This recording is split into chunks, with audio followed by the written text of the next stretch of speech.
Welcome to Mr. Nightbleed, a place where true horror lives in every shadow. The stories you're about to hear are real, shared by those who lived through the terror. So turn off the lights, put on your headphones, and prepare yourself. Because once the night begins, there's no escaping the fear. I'm going to tell this the way I would if we were sitting at a table and you asked me straight out what made me quit ship life. I worked housekeeping on a mid-sized cruise line for 4 contracts. I wasn't a hero, not a main character in anyone's vacation. I made beds, folded towel animals, kept ice buckets clean, and smiled through sunburned complaints about the aircon. I liked the routine and the pay. Tips were decent. Sea days meant double rounds. Port days meant guests were off the ship and I could catch my breath. It was a job you can do on autopilot, until the ocean decides to notice you. The story is about Cabin 6B. If you're thinking that's not a real stateroom number, you're right and wrong.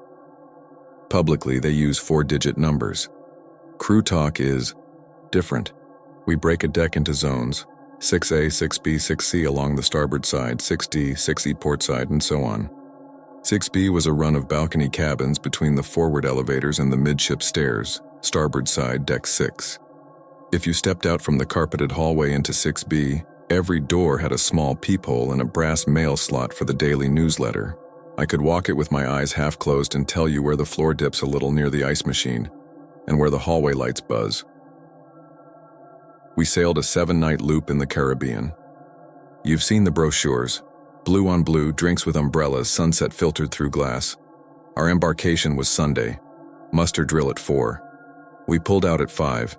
Everyone cheered like it was a movie. By dinner, the corridors smelled like perfume, sunscreen, and the clean chemical tang from the laundry carts. The couple in 6B12, if you want their public number, introduced themselves to me during turndown on day 1. He was tall and careful with his words, the kind of guy who reads the instructions even for the coffee machine. She was chatty, hair curled from humidity, soft Texas drawl that made jokes sound like confessions. First cruise, celebration trip, they tipped me on day 1, which is rare. Anything at all, she said, tapping her key card on her palm. We're in 12. Jess and Mark. Jess and Mark. I wrote their names on a sticky note and tucked it inside my pocket notebook so I could greet them by name next time. It matters. There's a rhythm to the first 3 days. Day 2 was a sea day. You'd be surprised how many people can't sleep that first night. The ship moves different than they expect, like a subtle elevator that never stops. They call for extra pillows, extra blankets, extra bags for seasickness. 6B was busy with that. The hall phone kept ringing with questions about how to work the safe. I kept my cart stocked with ginger ale and crackers for the weak-stomached ones. Every time I passed 6B12, Jess and Mark, I'd see their service. Please. Magnet flipped down. They were messy but generous, the good kind of messy. 2 wine glasses on the counter, slippers under the chair, bath towels in a damp heap with those long strings of her curled hair like punctuation on the tile. It was normal. Day 3, we tendered into a small island. My shift let me escort a late return. Small perk. So I saw Jess and Mark on the tender back. Sunburn on their noses. Salt in their eyebrows. She waved at me across the boat like we were by cousins. Back on board, I turned their room while they showered at the spa. I did the standard. Sheet smooth, chocolates on the pillow, towel swan. I'm not proud, but the swan gets pictures. Balcony door closed and locked because we were still getting a stiff wind. I remember that detail because the balcony door had a sticker half peeled at the bottom corner and it bothered me. You notice small things after months at sea because big things don't change. That evening around 9, I was finishing a corridor walkthrough when the hallway speaker popped. Just a little static hiccup in the ceiling, and a woman's voice cut through. Not the crisp voice from the bridge, not the cheerful cruise director. This one sounded like someone trying to keep their throat from shaking. Passengers, please return to your cabins. Do not open your doors. Do not look in the hallways. My supervisor, Mateo, looked up at the speaker in the crew pantry like it had insulted his mother. That's not on the schedule. He grabbed his radio. Bridge, this is housekeeping. We have an announcement on deck 6. Is that, a drill? Silence. Then the cruise director came through smooth as a sales pitch. Ladies and gentlemen, please disregard a test activation of our public address system. No action is required. Enjoy your evening. Guests laughed. The folks in 6B came out smiling and rolling their eyes, making sarcastic comments about haunted ships. My friend Anna from 6A gave me the look. We've heard glitchy audio before, but the tone gets into your bones in a way the brain can't laugh off. Around 10:30, I was pushing my cart past 6B12 when I heard a subtle thump from inside, then a quick patter of feet on wet tile. It's amazing what your brain makes of sounds. I imagined a dropped shampoo bottle. I imagined two people bumping into the vanity in a rush. I went by. At 11:20, my hallway phone rang. It was Jess. Sorry, we know it's late. The balcony, door is rattling, and there's, water? I think the air is wet. Is that a thing? The air is wet was the way she said it. I walked down and knocked. Mark opened the door, shirtless and annoyed in a polite way. It's noisy, he said, and it's cold. He wasn't wrong. Their cabin felt damp, not dripping, not visible wetness, just heavy in the lungs. I checked the balcony lock. The handle had a little play. I engaged the deadbolt and wedged a folded towel in the frame. Old trick. The sea was dark beyond the glass. We were running at around 14 knots. You can tell by the pitch of the engine through the floor. When the ship moves at night, the wake glows faintly with plankton if you stare long enough. The water out there looked like someone exhaling smoke under the surface. Better? I asked. Jess stood way back from the door, hugging herself. Do you hear that? I listened. There was wind. A low, irregular tap from the metal balcony furniture, chairs shifting a millimeter and knocking back, and a separate sound like a knuckle against glass, careful and patient. Tap. Pause. Tap, tap. Longer pause. I'll report the door for maintenance, I said. For now, keep it locked. And maybe keep curtains closed. Wind is playing tricks. Jess nodded too quickly. Mark thanked me with a folded bill I tried to refuse. He pushed it into my hand anyway. When your day starts at 6 in the morning and ends past midnight, you learn to file things away so you can sleep. I had 3 more calls before I could clock out. By the time my head hit the pillow in the crew cabin, shared cubby, deck 2, no window, humming like a refrigerator, I had almost forgotten the tapping. Day 4 was another port. People burned their shoulders and came back with tourist braids. The ship felt happy. I turned 6B12 while Jess and Mark were out. The room smelled of bottled SPF and the citrus body wash we stocked. I noticed faint rings on the nightstand where damp glasses had sat. The balcony door was closed, deadbolt still set. A dry line of salt dust had gathered along the track, which can happen if someone leaves it open during the day.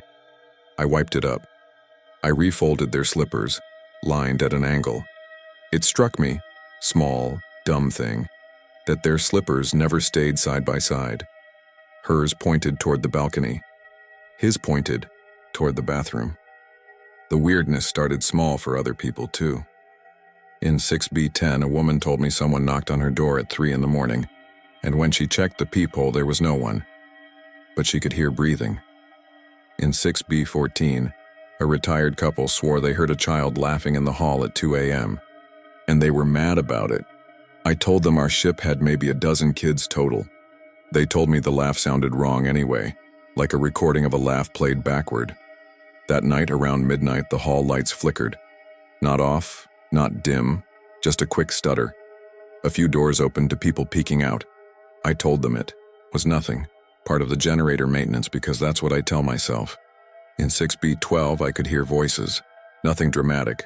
Murmurs, the cadence of 2 people settling into sleep, and the occasional whisper laugh. I moved on.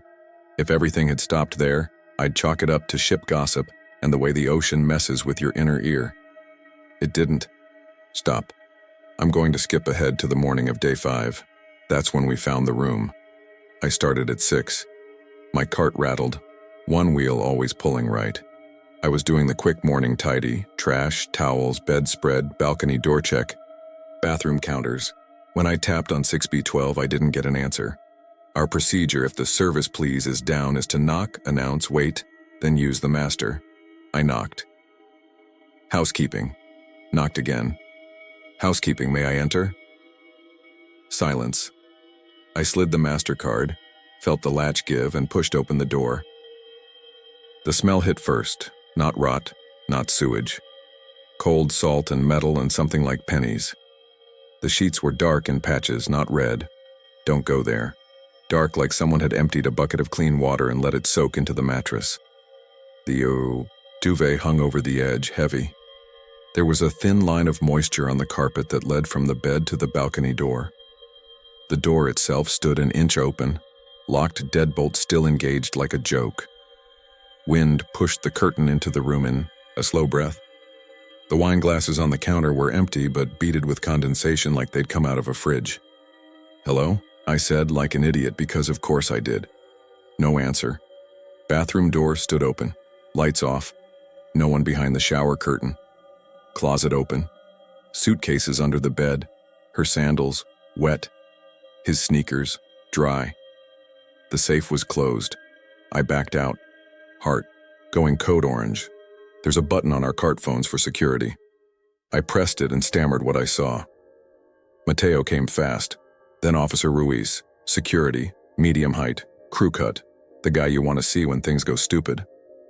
He stepped into the room in plastic booties like we were suddenly a crime scene show. "Are they in there?" he asked. "Not in the bathroom, not in the room."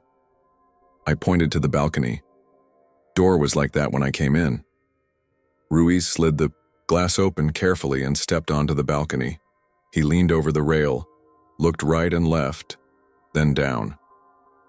The ocean was not dramatic that morning. We had a ripple, not a swell. You could see the ship's wake feather out to the horizon. He looked at the glass from the outside, ran a finger over the latch, frowned. When he came back in, he took a slow look around that felt like a performance. Security has to look in control, even when control is a story you tell a crowd. We sealed the room. That means we hang a discreet nylon strap across the door and post a guard at the end of the hall so no one wanders in. We didn't make an announcement, we never do, we don't ruin vacations. The official process is methodical. You call the bridge. You check cameras. You ring the room. You page them to guest services. You check their keycard logs. The keycard logs said no one had entered between midnight and morning. The hall camera showed nothing more than me passing at 6, then Mateo, then Ruiz. The balcony camera doesn't exist. People think cameras are everywhere on a ship. They aren't. They're in the places that matter for public relations. Balconies are private, at least that's the line we give, and also expensive to rig with cameras. You could step out there and be alone with the wind, even when 2,000 souls were rubbing elbows 10 yards away. We started getting the stories within hours. Folks in 6B8 told me their daughter saw a lady with wet hair outside their balcony door at sunrise, smiling without showing teeth. People in 6B16 said they heard soft knocking from their glass, like someone was asking politely to be let in. In 6B12, sheets were taken as evidence, whatever that means, and replaced with fresh linens by a housekeeper from a different deck because I needed a break. Mateo handed me a new list of rooms to focus on. "Let security handle 12, he said. "Stay in 6C today, keep your head down." That afternoon in the crew pantry, I asked Anna if she'd heard anything about Jess and Mark. She's not the gossiping type. She stirred her tea and didn't look at me. "Officially, nothing. Unofficially?" She dropped her voice. "He was in guest services last night asking how much a ring is worth to replace if it gets lost in the ocean." "You're kidding." "They had an argument." She shrugged. "People argue." I held my tongue about the sheets. You don't want to be the one who says a thing out loud and makes it real. Night came. The hall got that quiet only ships get, where noise is distant and masked by the wide breadth of the sea. We pretend we sleep like rocks down there. We don't. Every knock on a door, every rolling suitcase, every laugh 3 inches away through a wall. You learn to sort the sounds into harmless and danger without thinking. On deck 6 that night, harmless was scarce. At 2 in the morning, we got another bad announcement. Not the same words this time. The speakers hissed and then went, hollow like a throat clearing in a cavern. The voice was very close to the microphone and very far away at the same time. "Please do not look at her. Just that." Then the cruise director again, bright and apologetic. "Ladies and gentlemen, we're experiencing an audio test issue. Everything is fine. We apologize for the inconvenience." People laughed again, less sure. Someone knocked on the hall phone cabinet from the inside. Stupid kids finding the service door. Except that cabinet doesn't have an inside. It's a metal box with wires and a lock. At 2:20, 6B10 called to report water seeping under their balcony door. I went up. There was a thin, deliberate line of wet on the carpet running from the glass to the bed, then stopping, like someone had dragged a finger through the ocean and laid it on the floor. The balcony itself was dry. The glass was dry. The handle was cold. The salt smell was strong. I don't know why I did what I did next. Maybe the days stacked and my judgment was off. Maybe I believed a simple thing could fix a complicated thing. I went back to 6B12 with my master and stood there a full minute, card in hand, listening. Nothing. The strap still across the door with the little out-of-service sign. No guard at the end of the hall. He'd gone to the bathroom or been called away, and I was alone. I slid the card. The latch clicked. I stepped in. The room looked like a room again. Fresh sheets. Towel animal on the bed. Not a swan this time. Someone had made a drip of a man, the cartoon ghost kind, like a joke I didn't like. The balcony door was closed, curtains drawn. The air was cold and tasted like a coin on your tongue. There's a feeling you get when someone is standing behind you. They don't have to make noise. The heat from them, or the space they take up, pushes at your nerve endings. I turned around expecting to see Ruiz. No one. The bathroom mirror showed me pallid and blurry. The corner where the chair lives was empty. The closet was ajar, and of course I looked. Because apparently I wanted to be the idiot in the story you shout at. Suitcases, hangers, no one. I should have left. I should have closed the door and radioed security and written myself up for entering a sealed cabin. Instead, I walked to the balcony and hooked my fingers under the edge of the curtain. On ships, curtains never hang right. The tracks are old. The wind sneaks around the edges. This one quivered. I moved it aside a few inches. Outside, the glass looked black. My face stared back at me, dim and distorted by a film I hadn't noticed. Salt or maybe something smoother. Beyond that was just the suggestion of a horizon. I told myself I could open the door a crack and check the latch for damage. That was all. Professional pride. I undid the deadbolt and slid the glass a hand-width open. The wind came in like a held breath finally let go. It brought with it a sound that I only understood later, like a swimming pool heard from the drains, water, moving in heavy circles behind walls. From the corner of my eye, I saw movement just beyond the railing, not up and down like a bird, not side to side like a tipped chair. Movement that suggested someone standing on something right below, rising and sinking by inches with the roll. My hand turned to ice on the door handle. "Housekeeping," I said, like it was a password. Security asked me to check if the lock. A hand came up and set 2 wet fingers on the bottom edge of the glass. They weren't clawed or rotted. They were gray with cold and bloated like fingers that have been in water too long. The nail on the index was broken back to the quick. The hand felt for purchase like someone feeling along a counter in the dark. I pushed the door shut. It wasn't brave, it was a reflex, the way you pull your foot back when something touches it under the bed. The hand slid off the glass with a slick sound. I yanked the deadbolt.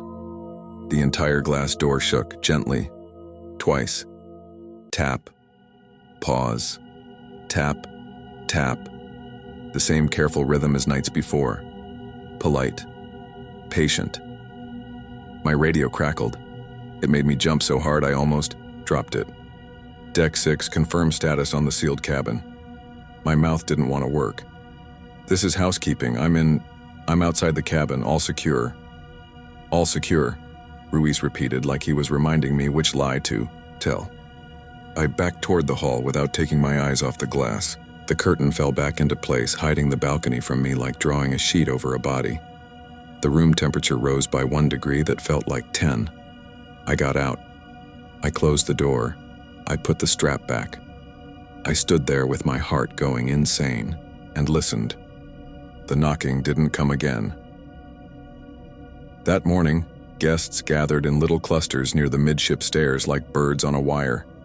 Everyone had a version of what happened. 6B8 swore they saw a woman standing on the water at sunrise, holding the railing with both hands and peering in. 6B16 said they saw a man lean too far over and argue with the empty air, like someone below was convincing him to climb down. Security did door-to-door with a sheet of paper and a quiet smile, asking if anyone had heard anything unusual, and reminding them to keep balcony doors locked at night, for safety. People nodded and said sure and asked about the showtime. That's vacation logic. If you are getting on a plane, you can't think about falling. If you are on a ship, you can't think about the sea wanting you back. I kept my head down. I still had rooms to turn. No one paid me to be brave. Around noon, Ruiz found me folding towels in the pantry. He set a small evidence bag on the table. Inside was a ring. Gold band, diamond dull with cloudy scratches like it had been rubbed against stone. From the drain in 6B12, he said, behind the P-trap. Don't say where you heard it. I didn't ask if it was hers. You know a man's ring when you see one and you know a woman's. The weight difference, the way a setting is meant to catch light and be seen. This one was delicate and worn, like it had been on a finger for years, not just a honeymoon weekend. Did you find them? I asked. And my voice made me angry because of how childlike it sounded. He watched me like I was a suspect. We have procedures. I heard a knock, I said, and then stopped because I didn't want to be in that conversation. That evening, the pool deck closed early. Official reason, high winds. The sky was clear. People complained, then took their pictures in front of the sunset anyway. The whole ship turned a slow circle, and I swear, listen, you won't believe this, but it's how it felt. The curved horizon out there looked wrong, like we were in a bowl and somebody had his finger pressed in the center, making a little well in reality. I didn't drink. I didn't take any pills except the occasional melatonin. I had sleep, good food, my feet under me. The world still hummed off-key. After my shift, I lay in my bunk and listened to the ship breathe. You can hear it. Air systems, engines, trapped water in the swimming pools, the faint thrum of distant music. In that layered noise, a single sound found me, like it knew my name now. Tap. Pause. Tap, tap. It came from the air vent above my head. I turned up my little fan until it rattled and blew in my face. I pulled my sheet over one ear. I told myself the sound was the metal expanding or contracting. I counted backward from 100. I woke up with the taste of salt in my mouth and the sheet damp from my breath. Day 6 should have been normal. People were tired in a satisfied way. The buffet line felt slower. Photographers snapped last night's smiles. We were supposed to dock the next morning. I could feel land through the deck, my body ready to stop rolling for a while. I did my rooms. I avoided 6B12 like it had teeth. I took the long way around. In the afternoon, a woman from 6B18 pressed a folded towel into my hands in the hallway. "I don't want this," she said. "It keeps getting wet." I unfolded it later in the pantry. It was just a rectangle of white with a faint ring of damp in the center, like a head had rested there. No smell. I threw it in the bin labeled, "For rags." Mateo fished it out with a frown and put it in a clear bag. "Maintenance wants this." "For what?" He didn't answer. He didn't look like a man with answers. After dinner service, one of the bartenders told me that a guest at his rail kept staring past his shoulder at the dark windows and crying without making noise. When he asked if she was okay, she said, "She keeps asking to come in. She's polite. She says it's cold." He cleaned the same glass for 10 minutes while he talked, like he was trying to rub away what he'd heard. The story traveled down, the crew hall like a draft. You can feel a ship's mood change. The laughter on the promenade lifts a higher octave. People drink faster. Children cling a little tighter. That night, I didn't plan to do anything stupid, I swear. I meant to end my shift, shower, and sleep. But around 11, Mateo grabbed my arm outside the linen store like we were in a movie and said, "We have to go to 12. "No," I said. It came out too fast. He wasn't asking. Family of the guests called again. "We have to collect some personal items for the port agent. Ruiz is already there." That's what the living do for the living. When someone moves to the column named missing, we pack. We inventory. We make a box that says what a person looked like in objects. I followed him to 6B, wishing I could melt into the carpet. Ruiz was at the door with latex gloves already on. He didn't look at me. He put on a second pair and handed them to me. "And Mateo, this is a quick entry," he said. "You pack what I tell you, I handle valuables. You do not step onto the balcony. You do not open the curtains, understood?" "Understood," Mateo said. I nodded. I didn't trust my voice. We went in. You can judge a person by their room faster than by their clothes. Jess had bought a small bag of shells from the port, not taken from the beach but purchased, still in netting with a tag. She had 2 dresses hung neatly, one damp at the hem from last night's sea air. Mark had a paperback half finished on the nightstand, a murder mystery with a fake boat on the cover. His phone charger was plugged in behind the couch, their toothbrushes crossed like swords in a glass. We put things in bags, shoes together, clothes folded. Ruiz made me read off the inventory so there would be no accusations later. When I got to the ring, different from the one in the evidence bag, this one a thicker gold band, his wedding ring, I said it out loud and felt something unclench in me. If this was a ghost story, someone else's ring would be missing, right? That's the story shape you expect. Instead, the ring was there, heavy and boring and real. Ruiz stepped into the bathroom to check the hairdryer plug and mutter into his radio. Mateo handed me a small white envelope. "Check the safe," he said. "Code's the birth date they gave us." I knelt. The safe door was at shin height. I keyed in the numbers. The green light flashed. The door swung open. Inside, there were passports, a credit card, and a square of paper folded twice. I took the passports and card and held up the paper, because it didn't feel like something to pocket without showing. Mateo shook his head at me like I was dumb. "Just read it. What are you waiting for?" I unfolded it. Only 4 words. Careful handwriting, printed, not cursive. "Don't look in the glass." I said, "Oh," at a volume that made too much noise in the room. I hadn't realized how quiet it was until my voice bounced off tile. The curtain stirred, though no one was near it. Not like wind, there was no wind with the doors shut, but like someone had brushed it with the back of their hand to feel the fabric.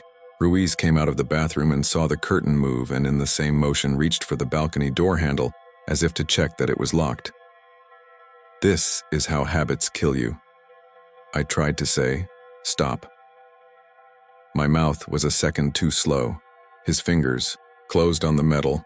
Something knocked from the other side, hard enough that the glass thunked and the curtain jumped. Tap. Pause. Tap. Tap. He froze with his hand on the handle. I watched the skin on his knuckles go white. Mateo said very calmly, "We have what we need." We backed out. Ruiz locked the door behind us and put the strap across. Nobody ran because running would make it a chase even if nothing was chasing. We walked fast to the pantry like men who had done a job and were eager for lunch. On day 7, we were supposed to dock at dawn. The port was a familiar skyline I could see in my head with my eyes closed. The cranes, the parking garages, the strip of tourist bars waiting like open mouths. I woke before my alarm with something in my chest saying, "Up, up." I went up to deck 6 and looked through a round porthole window meant for crew. The water slid past, still open sea. We hadn't turned into the channel. We circled out wider than usual, engines humming at a steady low. People started to notice. They lined the railings, phones came out. The sun burned a pale path on the water where you expect land to interrupt it. Announcements are our safety net. No matter how bad something is, You can drag it into a cage with the right voice and put a label on the bars. We didn't get an announcement for a full 2 hours. When it came, it was the captain this time, not the cruise director. He explained there was traffic in the port. He explained we had to hold. He said we would be docking later this morning. His voice sounded very far away for a voice that lives on a ship's bones. We circled. The horizon held steady like it was printed on the inside of a bowl. A bartender set out breakfast pastries at the pool bar and then put them away because nobody wanted a croissant at 10:30 when the ship felt like a held breath. In 6B, doors opened. People stood on their thresholds like neighbors watching a storm. Someone said they could smell rain. Someone said they could smell pennies. A child pointed down the hall and said, "Why is that lady crying?" When his mom asked which lady, he turned his head and said, "She was there." We docked just after noon. The ship slid into its berth like nothing was wrong. Lines went out. The gangway extended and clanged. The recorded steel drum music played like it always does. People cheered, but not as loud as the day we left. They were tired. They wanted cars, planes, home. I worked disembarkation the way I always do, hauling suitcases, smiling at people who had downgraded their tips, guiding a lost pair of grandparents to the right exit. One of the last families off came, down the gangway with a gap in the center like they expected someone else to be there. The mom kept checking her phone. The dad kept pressing his hand to the small of her back. Their daughter told me, "Thank you for the animals," without meeting my eyes. You can carry a haunting like groceries. Balanced, quiet, heavy. After the last guest cleared, we cleaned. Turnaround is brutal and precise. We stripped beds, we swapped trash cans. We opened balcony doors to let in new air. I did not open 6B12. A port agent came with a clipboard. Ruiz unlocked the door for him. They went in together and emerged with a box. The agent didn't look like a man who enjoys his job. He didn't look like a man who ever would again. That contract ended 2 weeks later for me. I signed off and flew home and thought I would sleep for a month. Sleep didn't come easy. My apartment is far from the ocean. On still nights I can hear the freeway if I crack the window. The first night back, the air felt dry and thin, like something who had been living in thicker air was inside me and wanted me to drink. I stood in the shower until the hot water ran cool, then turned off the tap and waited for the last drips. 6 drops fell. Tap, tap, tap, tap, tap, tap. I told myself things. I still had my work notebook. I still had the sticky note with their names. I don't know why I kept it. I turned it over and wrote 4 words I hated writing because writing them meant they were in my mouth and my hands. Don't look in the glass. A month went by. I tried to take a job at a hotel because it seemed like the land version of housekeeping would be the same. It's not. The rooms don't move, but the mirrors act like they want to. I quit after 2 weeks when I found a handprint on the inside of a shower door after I had just cleaned it. You're going to say that was my hand. Maybe it was. It didn't feel like mine. The fingers were too long and the angle wrong, like someone had leaned through the glass from the wrong side. Before I left ship life for good, I went back once for a short relief contract, 2 weeks to cover for a friend. I told myself I needed to prove something to myself. It's funny what pride looks like up close. First day back, the roster said I was assigned to Deck 6, Zones A through C. I stood in the crew corridor with the list in my shaking hand and told myself there were 100 cabins and only one that mattered, and statistically, what were the odds? Mateo saw me and clapped me on the shoulder like the past had been a long nap. They refitted 12, he said. New door, new glass, new everything. We made towel swans like the new guests hadn't seen 1,000 online. We put chocolates on pillows. We smiled with tired eyes. People are always vacationing somewhere. The world doesn't take a breath just because you can't.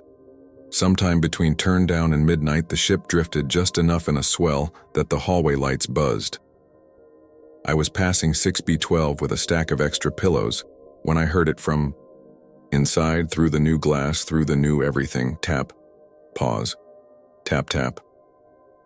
I didn't open the door. I didn't touch the handle. I did what the note said and what common sense says and what fear says if you let it. I kept my eyes off the reflection in the black glass, and I walked. I went past the ice machine, past the dip in the carpet, past the hall phone cabinet that still doesn't have an inside but sometimes knocks back.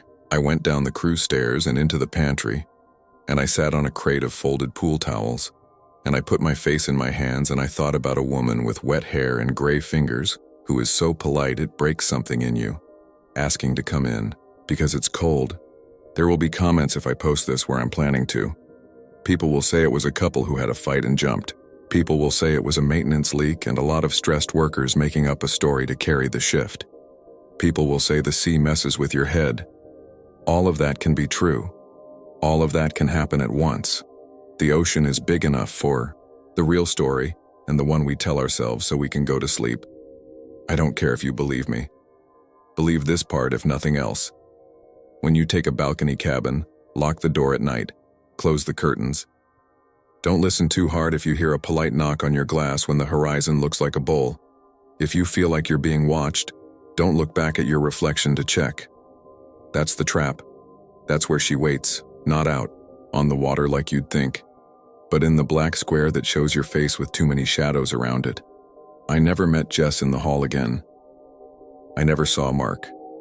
I have a ring in my desk drawer that looks like the one from the evidence bag only because rings look like rings. Some nights I take it out and roll it between my fingers and tell myself stories with happy endings. Then I put it away before I taste salt. Last month, a friend still on that ship sent me a video he shouldn't have taken.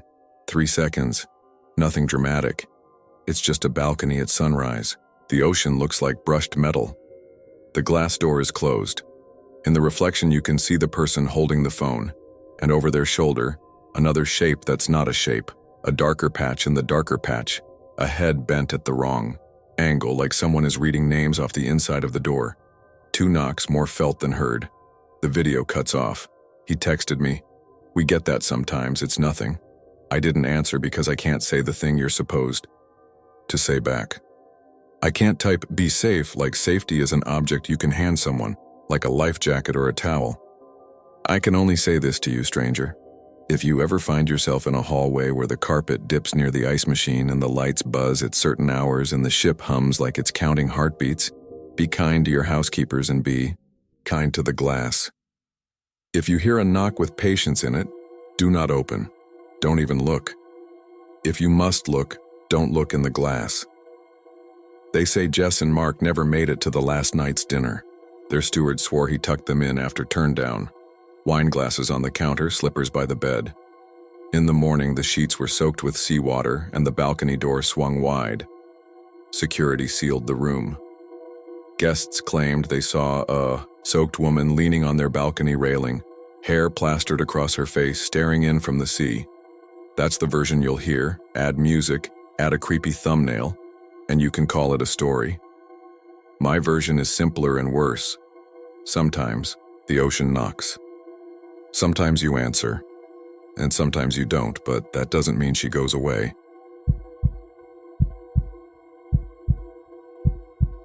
It was 3 in the morning when the loudspeakers crackled. A woman's voice, calm but trembling, said, "Passengers, please return to your cabins. Do not open your doors. Do not look in the hallways." Then silence. I was already awake. The ship had a low, constant vibration that felt like a large cat purring under the bed, and I never sleep well on the first night anywhere. We were on day 2 of a 7-night cruise in the Atlantic, somewhere between Bermuda and nothing. My girlfriend Sarah slept on the pullout with 1 foot sticking out of the blanket, toenails painted coral from the spa. The little blue nightlight in the bathroom made the cabin look like an aquarium. The air smelled like fabric softener and ocean. I lay there a minute trying to decide if I'd dreamt the announcement. Then the ceiling speaker popped again, like someone tapping a microphone, and the same voice repeated it word for word. "Please return to your cabins. Do not open your doors. Do not look in the hallways." We'd done the muster drill that afternoon, the one where they pack everyone on the deck in orange life vests and tell you about 7 short blasts and 1 long, but there had been nothing about don't look in the hallways. It sounded like a prank, or a translation mistake. or something a company would say if they didn't want 2,000 phone cameras pointed at whatever was happening. I slid my feet onto the carpet and walked to the door in my socks. The peephole showed the corridor like a fisheye photo. The lights were on their dim nighttime setting, little bronze circles every few meters. I didn't see anyone. I didn't hear the ding of elevators or the rolling wheels of a housekeeping cart. Just that deep engine thrum and faintly water sloshing somewhere above us, maybe the pool. A knock came from the other side of our wall, 3 soft taps. I put my ear to the door and heard a whisper right at floor level. "Are you awake?" It was the woman in the next cabin over, the one we'd met in the buffet line, the retired teacher who said to call her Miss Janet, even though she was from Ohio. Earlier, she'd shown us her seashell bracelet and told us she never goes above deck 9 because the wind hurts her ears. "I'm awake," I whispered back. "Don't open it," she said through the crack beneath her door. "Please. I think something's in the hall." I was about to ask what she meant when Sarah sat up and said, "What time is it?" Her voice came thick and confused. I turned, shushing with my hand without thinking, which made it worse. "What?" she said louder.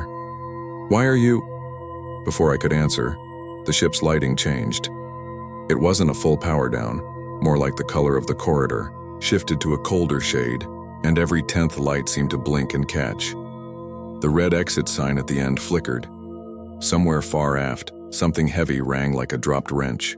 The speaker clicked on a 3rd time, but all we got was a breath and a scrape of the microphone before it cut. "Okay," I said. "That's not normal." "I need the bathroom," Sarah said, pulling her foot back under the blanket like the blue nightlight would bite her. "What's happening?" "Stay here," I said. She laughed once. "Stay where? We're in a shoebox." The ship didn't stop. No alarms, no tilt, no rush of crew footsteps. I told myself, if this were real, there'd be more noise. There'd be a captain's announcement, the one with the accent and the calm tone. This was nothing. Maybe a drunk fight in a hallway, and they were trying to keep it from turning into a spectacle. Maybe a medical emergency. Maybe the security team needed space. Across the wall, Miss Janet hissed, "They said don't look." I put my eye to the peephole again. At first, I thought I saw a person standing directly across our door. You know how a peephole curves the image so things at the edges look stretched? This was like that, except wrong. The opposite wall was there. A blue-gray panel with a framed evacuation map and one of those little plaques that says the ship's name, and a cheerful, "Today's forecast smooth sailing." But the wall had a darker shape pressed along it. Not someone standing in the middle, not a shadow laid on the carpet. It hugged the wall itself, tracing the seam where the metal panels met, like a slick of oil that had chosen to stick to the vertical instead of dripping. It seemed flat one second and bulging the next if I didn't blink. I tried to focus. My eye watered. Then it slid, not forward, not back. Along. The shape moved down the wall the way a reflection moves when someone closes a door a few rooms away. Except no doors moved. It kept to the wall like it was avoiding the center of the hall, creeping past the framed map, past the cabin numbers. I blinked hard and it was gone, blended into the darker section by the fire door hinge. I leaned back, heart thumping. The notion that it might be a person in a black suit doing something stupid occurred to me, and I felt the hot embarrassment of being fooled. I put my eye back to the peephole to look again. In the fisheye, the corridor seemed longer than I remembered. "Don't," Miss Janet said, voice barely a shred. "They said don't, honey. Just sit on the bed and wait." "Okay," I said, but I didn't move. There were other sounds now, a rhythmic tap like someone drumming fingers on metal far down the hall. A soft scrape exactly where you'd scrape if you dragged your hand along the wall while walking. Somewhere nearby, the faint zip of a cabin card going into a lock, then a quick click like it was pulled back before the latch released. I didn't realize I'd been breathing into the peephole until it fogged. When I stepped away, the imprint of my eye cooled on the brass. I backed up and sat on the bed. Sarah whispered, "What did you see?" And I said, Nothing. Because I didn't know how to describe something that felt like a trick of light. We waited like that, shoes off, ready to spring, doing nothing. 10 minutes, 15. I texted our dinner table mates, the couple we'd been seated with at the late seating. He was Tom, a software guy from Phoenix with a polo shirt for every day of the week, and she was Kira, a nurse who took pictures of every dessert. Our group chat was called Table 164 because that's the kind of thing you do on a ship after 2 cocktails. "You up?" I typed. Hear that announcement? A red typing bubble appeared, stopped, then came back. Kira sent a 3-second video. It was dark and grainy and filmed at floor level, the phone's camera tilted sideways. For a moment, I didn't get what I was seeing. Then I realized she'd slipped the phone under their cabin door so the lens looked into the hallway. In the thin bright band where the corridor light spilled under the door, something passed. The strip of light dimmed like a shadow lay directly across it, and the sound in the clip was a low, wet scrape that made my teeth itch. The darkness stretched thin as paper, then thick as a hand, then thin again. In the last half-second before she yanked the phone back, there was a flick of something like a reflection of eyes. Not eyes exactly. 2 spots the light refused to fill. No text. Just that. "Don't poke your phone out," I typed. "Lock your deadbolt. Stay. We'll check in later." Kira replied with a thumbs up. Tom sent, "Bro WTF," which made me feel better in a stupid way. If Tom said UTF, then UTF was a normal reaction. The speaker came back to life long enough to let us hear somebody whisper to someone else too close to a mic, "It's bleeding through." And a reply I couldn't make out, and then a click. The silence after that felt heavy, like the ship itself was bracing. At some point I must have dozed sitting up, because the next thing I remember is the cabin phone ringing with that particular hotel ring that sounds like it should only be used to deliver bad news. I jumped and grabbed it before it woke the deck. It was a recorded message from the front desk apologizing for a malfunction in the audio system and assuring everyone there was no emergency. "Please enjoy your evening and our late-night dining options," the voice said. All that at 3:47 a.m. In the morning, everything was normal. The hallway smelled like lemon cleaner. Housekeeping carts rattled past with stacks of towels. People wore swimsuits under their shirts and balanced plastic plates piled with eggs. The central atrium had a guy on a piano doing Piano Man, and nobody threw coins. "I dreamt it," Sarah said while we ate French toast that tasted like sugar and nostalgia. That's what that was. Also, 2 mimosas helps.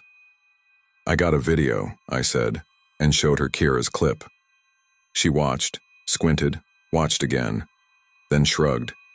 Could be someone walked by. Could be a towel under someone's door. "You know how thin those gaps are?" "Could be," I said. When we went back to the room, there were new scuff marks along the corridor wall opposite our door. Fresh paint, too. A rectangle about 2 feet high directly on the seam between panels was a slightly different shade if you looked from an angle. I ran my fingers over it when no one was looking. The paint was tacky. Someone had done it early. Our cabin attendant, Anil, came by while we were changing for the pool. He was polite in the way people are when they're sure you're about to complain. "Everything good? Towels? Ice?" He asked it in a practiced order. "Hey," I said. "We heard an announcement last night." He smiled without showing teeth. "Yes, sorry for any disturbance. The audio, it did a loop." He made a circle with his finger. "Was there an emergency?" "No, sir." I thought I saw. I stopped because I didn't know how to end that sentence. A shadow? A stain that moved? I thought I saw maintenance work in the hall. "Yes," he said instantly. "Maintenance. We are always painting. You know." He gestured vaguely at the ship. "Salt." "Right," I said. "Please keep your door locked at night," he added like it was part of his script. "For safety." The day rolled on. The sun burned off the hazy morning and turned the decks into a scene from a brochure. Families in sunglasses, kids with ice cream, a dad asleep in a chair as a steel drum cover of yesterday left dents in the air. Sarah won a trivia game about movie quotes. I lost a napkin folding contest to a 12-year-old who clearly practiced. I didn't think about the night except when we passed a hallway mirror, and I noticed the way the frame left a dark, perfect seam in the wall, and my stomach flipped for a second. At dinner, we compared notes with Tom and Kira. They'd gotten the same apology call. They'd told themselves they were being dramatic. Then Kira lowered her voice and said, "I saw a woman open her door." "She didn't listen?" Sarah asked. "We didn't either, technically," Tom said. "We were on the floor with a camera like two idiots." "This was after the second announcement," Kira said. "It was further down the hall. The woman opened her door about an inch, just enough to peek. I watched her eye in the gap. She paused, looking at each of us like she didn't want to say the next part. Then she closed it. But her eye kept being there. You know how the light makes a strip under your door? I could see the bright strip under hers, and in the middle there was this little dark circle where her pupil should be, except it was on the floor. Like the shape under the door wasn't leaving. Like it was pressed right up to her threshold. "You didn't film that?" I asked. "I was frozen," she said. "Then Tom dragged me into the bathroom and turned the shower on like that does anything. It's my go-to strategy," Tom said. "Water fixes vibes." We laughed because you laughed to sand down the edge of things. Later in the atrium, the ship did its night routine. Glitter, music, the captain smiling with guests for photos. Even Miss Janet from next door was on a couch, telling a couple from Saskatchewan how she'd taught 4th grade for 32 years and how this ship had the best oatmeal cookies of any line, which I believed because her voice made oatmeal sound like a good idea. At midnight, the casino lights spilled into the corridor as people drifted back to their rooms. We watched a movie, fell asleep to the sound of the walls breathing with the sea. I woke because my bladder is old now, and because the cabin had that stillness again, that taut string quiet like the ship was listening. 7 a.m. My phone sat, face down on the nightstand, screen no doubt watching me as much as I watched it. I waited for the announcement and told myself it wouldn't come. Then the speaker clicked and the voice, the same woman, repeated the same line, exactly the same like they'd copied and pasted. "Passengers, please return to your cabins. Do not open your doors. Do not look in the hallways." Sarah sat up, straight, and grabbed my wrist. I didn't go to the door this time. I didn't want to. The floor had a faint tremble, nothing dramatic, just enough to make the hangers in the closet tick. Far down the corridor, I heard fast feet, then the slam of a fire door as someone either ignored the rule or enforced it. A child cried for a couple of seconds and then was shushed. It happened again, that strange change in the quality of the light. The cabin stayed the same, our little blue night glow and the red standby dot on the TV. But through the door, I could feel the corridor cool. It reminded me of old schools when an air conditioner kicks on. A thin line of gold appeared at the bottom of our door. In daylight, it was nothing, the ordinary leak of light from the hallway. At night, it looked deliberate. The line brightened, then dimmed, like the ship itself was breathing through it. I stared at that strip the way you stare at the space under a bathroom stall when someone stands there. The memory of the video made the skin between my shoulder blades tighten. The strip darkened. Something moved in it, not across it, not blocking it completely. It elongated the way a shadow does when it's cast by a long arm, except there wasn't room for a person between the door and the wall, and it didn't have the shape of any arm. The darkness was thin and uniform, like a ruler laid on light. It paused at the center of our threshold. The door's deadbolt felt like a joke suddenly, like a polite barrier, not a real one. "Bathroom," I whispered to Sarah, and we moved, trying not to make the mattress squeak. We closed ourselves into the tiny bathroom, where a shower and toilet compete for space with a trash can, like two kids stuck in an elevator. We sat on the floor. The fan hummed. I pressed my chest to my knees.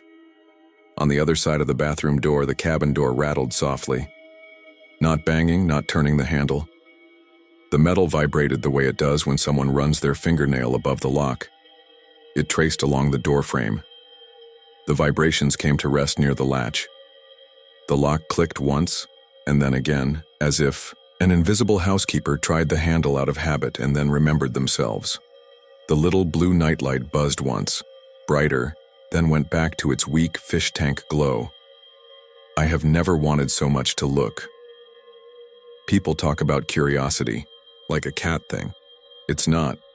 It's like a toothache you have to touch with your tongue even though it sends sparks down your jaw. The more I told myself not to, the more my body geared itself towards standing, walking, looking. It felt like being dared by the world. From the cabin, a whisper that wasn't a human whisper came through the door. It sounded like someone trying to get words from water. It wasn't in English, or, if it was, the sentences had been put through too many filters. It wasn't threatening. It wasn't soothing. It was imitating. "Don't," Sarah breathed, the single syllable shaking. The thing, or the light, or the shadow, left the door. I could tell by the way the strip under it brightened, returning to normal like a dimmer turned up. Then the scrape along the wall. It was methodical. It went past. It didn't hurry. We stayed in the bathroom until the air felt looser and the tick of the hangers stopped. When we finally opened the door, the cabin felt like a hotel again. Cheap carpet, overly cooled air, that faint chemical citrus the cleaning bottles leave behind. I went to the peephole. Nothing. We didn't sleep after that. We lay there and listened, and nothing dramatic happened, which is its own kind of cruelty. At breakfast, the apology came again, this time over the general PA in the cheerful morning. "Person, last night's unplanned audio test was due to a software issue. We apologize for any inconvenience." People laughed and clapped in that weird way crowds do when they haven't synced their moods yet. A guy at the omelet station said, "What unplanned test?" And the cook said, "Exactly, sir," and smiled like his life depended on it. There were more painted patches on our corridor, a new one near where the exit sign flickered. Miss Janet had a bandage across 3 of her knuckles. "Door jumped when I closed it," she said, like that happens to doors. "Pinched me good." "Did you see anything?" I asked. "I obey. Instructions," she said, lifting her chin. "Unlike some." "It was probably just crew," Sarah offered. "Doing some kind of security sweep."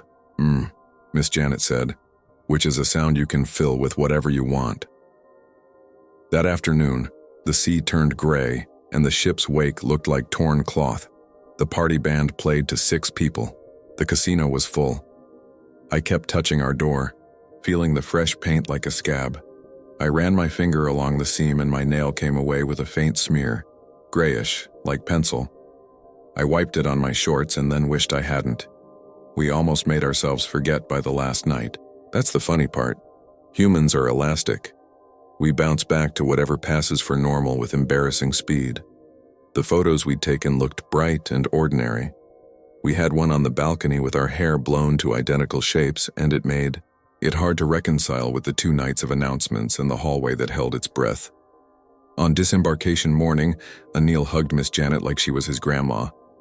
He told us to please come back and gave us a card with a survey link. The crew lined up to wave as the ship nosed into the terminal.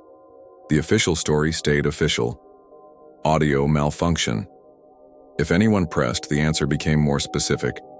A test track accidentally scheduled for the wrong hour. An old recording played during a simulation. People nodded. The world is full of software that does things no one can explain 5 minutes later.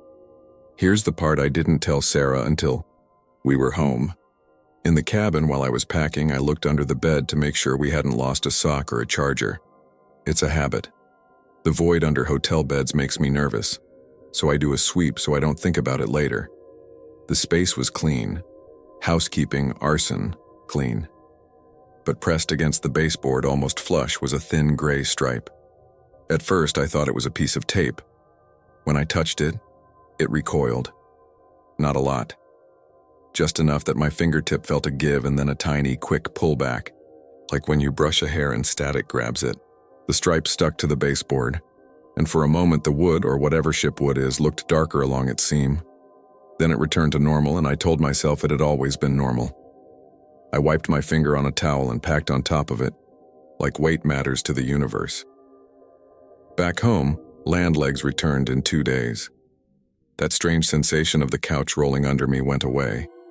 We showed photos to friends and texted Tom and Kira when we missed the unlimited desserts. I told the hallway story to a couple of people in a jokey way, and they laughed in the right places, and I felt stupid halfway through. And I said, anyway, it was probably a security thing. Don't open your door at night. Lesson learned. The thing about a strange night on a ship is that it's almost designed to be dismissed.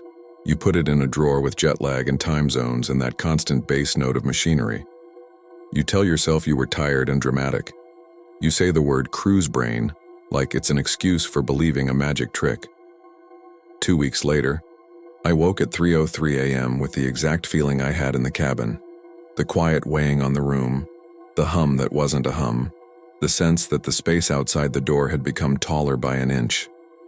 We live in a narrow apartment with a long foyer. That night, the streetlight through the window made its usual bars on the wall. The refrigerator clicked and cycled. The radiator ticked once. I didn't move. I didn't need to. From the hallway beyond our bedroom door, the same woman's voice came soft and close, as if the speaker were nailed to the wood. Passengers, please return to your cabins. Do not open your doors.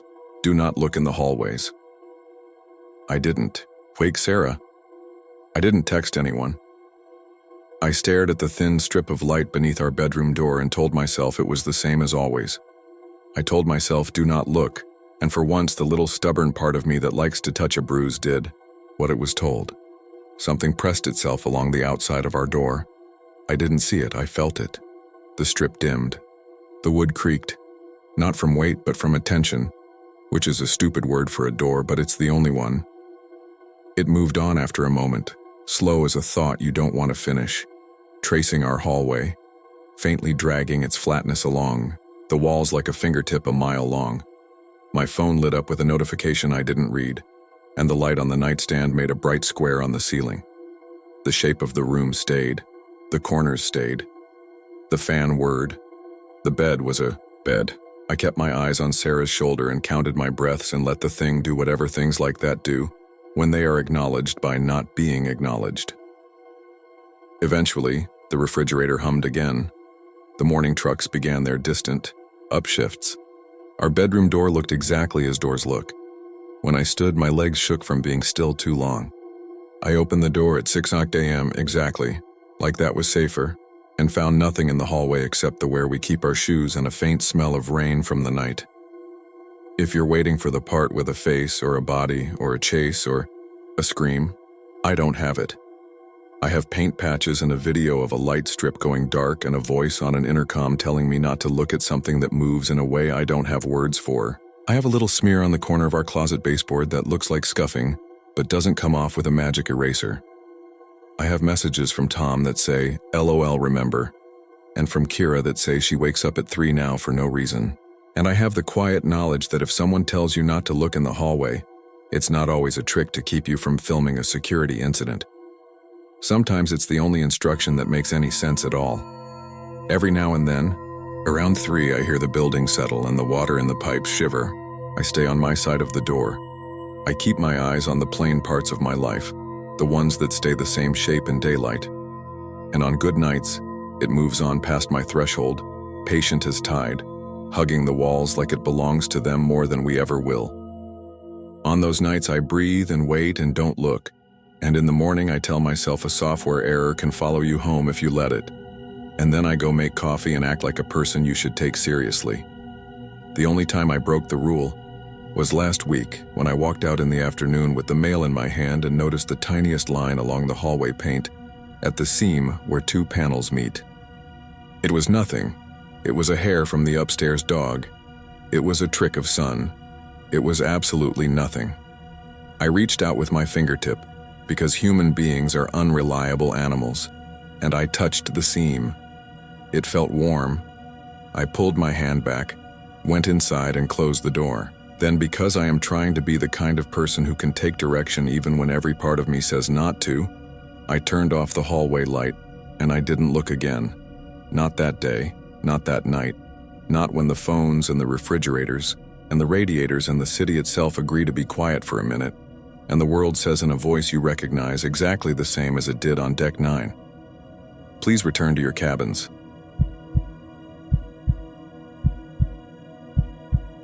I didn't think weird things happened on cruise ships. Not the real kind. Annoying things, sure. Kids running in the hall, parents yelling at them, people hogging deck chairs with towels. But not the kind of thing I'm about to describe. If you're expecting ghosts, I don't have one to give you. I have something worse, something that sits in front of you, wears your clothes, and smiles like it's learning to do it. This was March of this year. 7 nights, Western Caribbean, my parents' belated anniversary trip.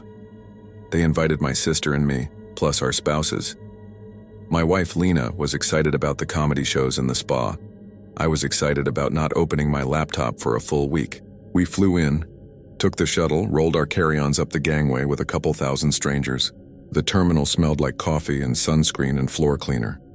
The crew scanned our passports, snapped that awkward close-up photo at the gate, no smiling, look at the green dot, and handed us our plastic cards. C-Pass, they called. Them. Your whole wallet in a blue rectangle. Room key, credit ID, boarding day is chaos. You're on the ship, but the rooms aren't ready. So you join the herd to the buffet. Families guarding tables like territories while one parent makes runs for plates. Elderly couples standing shoulder to shoulder so they don't get peeled apart by the flow. Everyone doing that awkward dance when you and a stranger both reach for the same serving spoon. It's loud, but not in a nightclub way. More like metal. Tongs clinking, kids laughing, plates sliding. PA announcements in 3 languages, the constant bass hum of engines under all of it. I'm telling you this because that first lunch was normal. We found a table by the window. We took turns going. Up. I got roast chicken, a pile of salad, and a slice of pizza because why not? A crew member wiped our table twice. My sister, Noor, kept cackling at a man wearing a full captain's hat and sash even though he was clearly just a passenger. I remember thinking how funny it is that people act different at sea like rules on land no longer apply. And I wondered if by day 3 I'd be one of those guys walking around with 2 ice cream cones in hand, no shame. The rooms opened. We dumped our bags.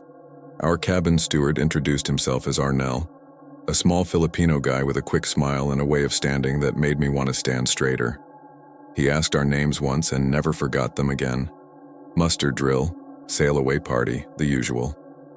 That night, the dining room. We had a table for 6 by the railing on the 2nd level, so you could look down at the lower floor and watch the waiters parade baked Alaskas with sparklers like it was still the 90s. Our server called me Sir, and then, after I told him my name twice, started calling me Amar. Close enough. The next morning, day 2, we were still normal. We did trivia. We lost hard. We laid out on deck 12 and got burned. That night, the comedian made one joke about mustard that had my dad wheezing. I'm laying this out because I need you to know what regular looked like for us. The first odd thing happened on day 3 at breakfast. We hit the buffet a little late, like 10:15 a.m., the tail end of the rush. The line for omelets was wrapped back past the fruit station. I was wearing this navy jacket Lena hates because it sheds lint on everything, and a plain gray cap with a small logo on the side. I stepped into the line for eggs anyway because I'm stubborn and stupid. Before coffee, I stood there for a minute behind this couple from Ohio. The guy had the shirt, and I turned to say something to Lena. We could just sit. I'll come back for eggs. And that's when I saw him. He was 3 people ahead. Same navy jacket. Same cap, same logo, same shoulders. Same little scar on the back of the neck where a barber nicked me in high school and it never fully faded. He didn't turn. He didn't need to. I saw the side of his face reflected in the glass sneeze guard. I saw my own profile. Imagine catching a glimpse in a window and realizing the person you thought was a reflection is standing on the other side of the glass. I froze. There's no other word for it. The line crept. The chef called, "Next." The couple from Ohio moved. I took a step and then didn't. The not me reached the front. He didn't order anything. He held the tray the way I hold things. Thumb up on the rim, fingers curled under like it's a basketball you don't want to smudge. He looked down at the steam rising from the pans. And then he smiled. Not at the food, not at anyone. He just smiled, like he'd seen something funny no one else saw. Then he set the tray down, turned left, and walked out of the line. "Hey," I said to Lena too loud. "What?" I looked back. He was gone, or I'd lost him in the hats and visors and kids on tiptoes. I felt stupid, like I'd mistaken a stranger for me, which isn't a normal mistake. "Never mind. You okay?" she asked. "Yeah," I said, and made a joke about the omelet line at sea being longer than the queue for a free concert on land. The joke wasn't funny, but saying it made my voice sound normal again.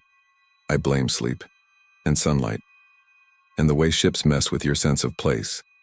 Water in every direction, and a building that never stops humming under your feet.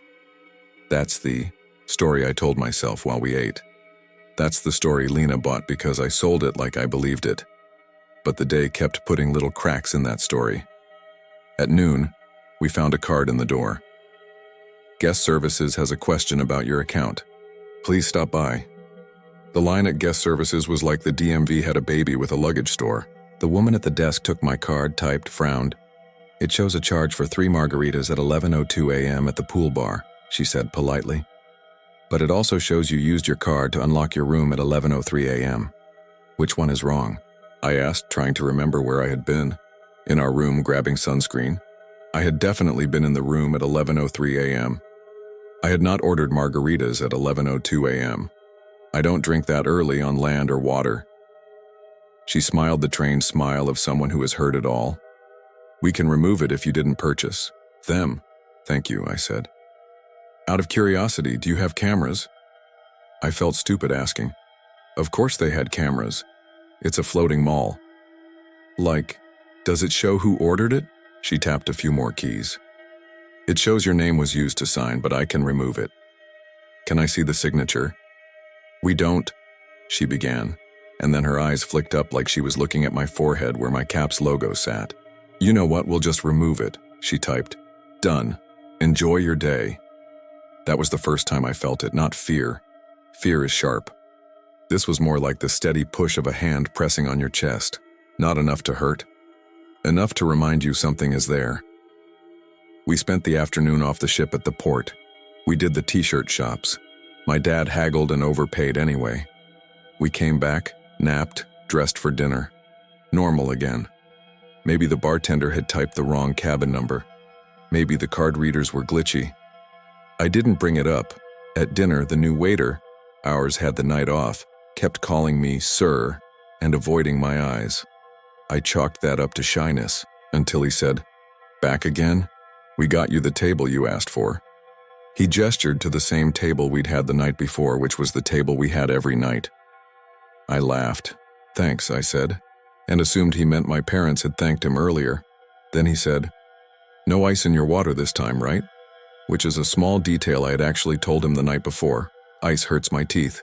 But he said it the way people repeat back something that went badly. Like he'd gotten it wrong once already that evening. "Right," I said. "No ice." I looked at Lena. She raised her eyebrows. I let it go. We ordered. We ate. The food was fine. The ship rolled. The dining room lights were dimmer than usual because it was formal night and they want you to feel fancy even with hundreds of people around. The head waiter came by, did the "How's everything" song, and then patted my shoulder. "You got the jacket cleaned fast, sir," he said with a smile. "Curry sauces are unforgiving." "What?" I said. He blinked, then laughed. "Ah, never mind. I mixed you up with someone else." He walked away. I looked down at my jacket. There was no stain. There had never been a stain. The curry was on the appetizer list tonight, not last night. If the day had ended there, you'd tell me I was just piecing together coincidences. Maybe I had a familiar face and a common jacket.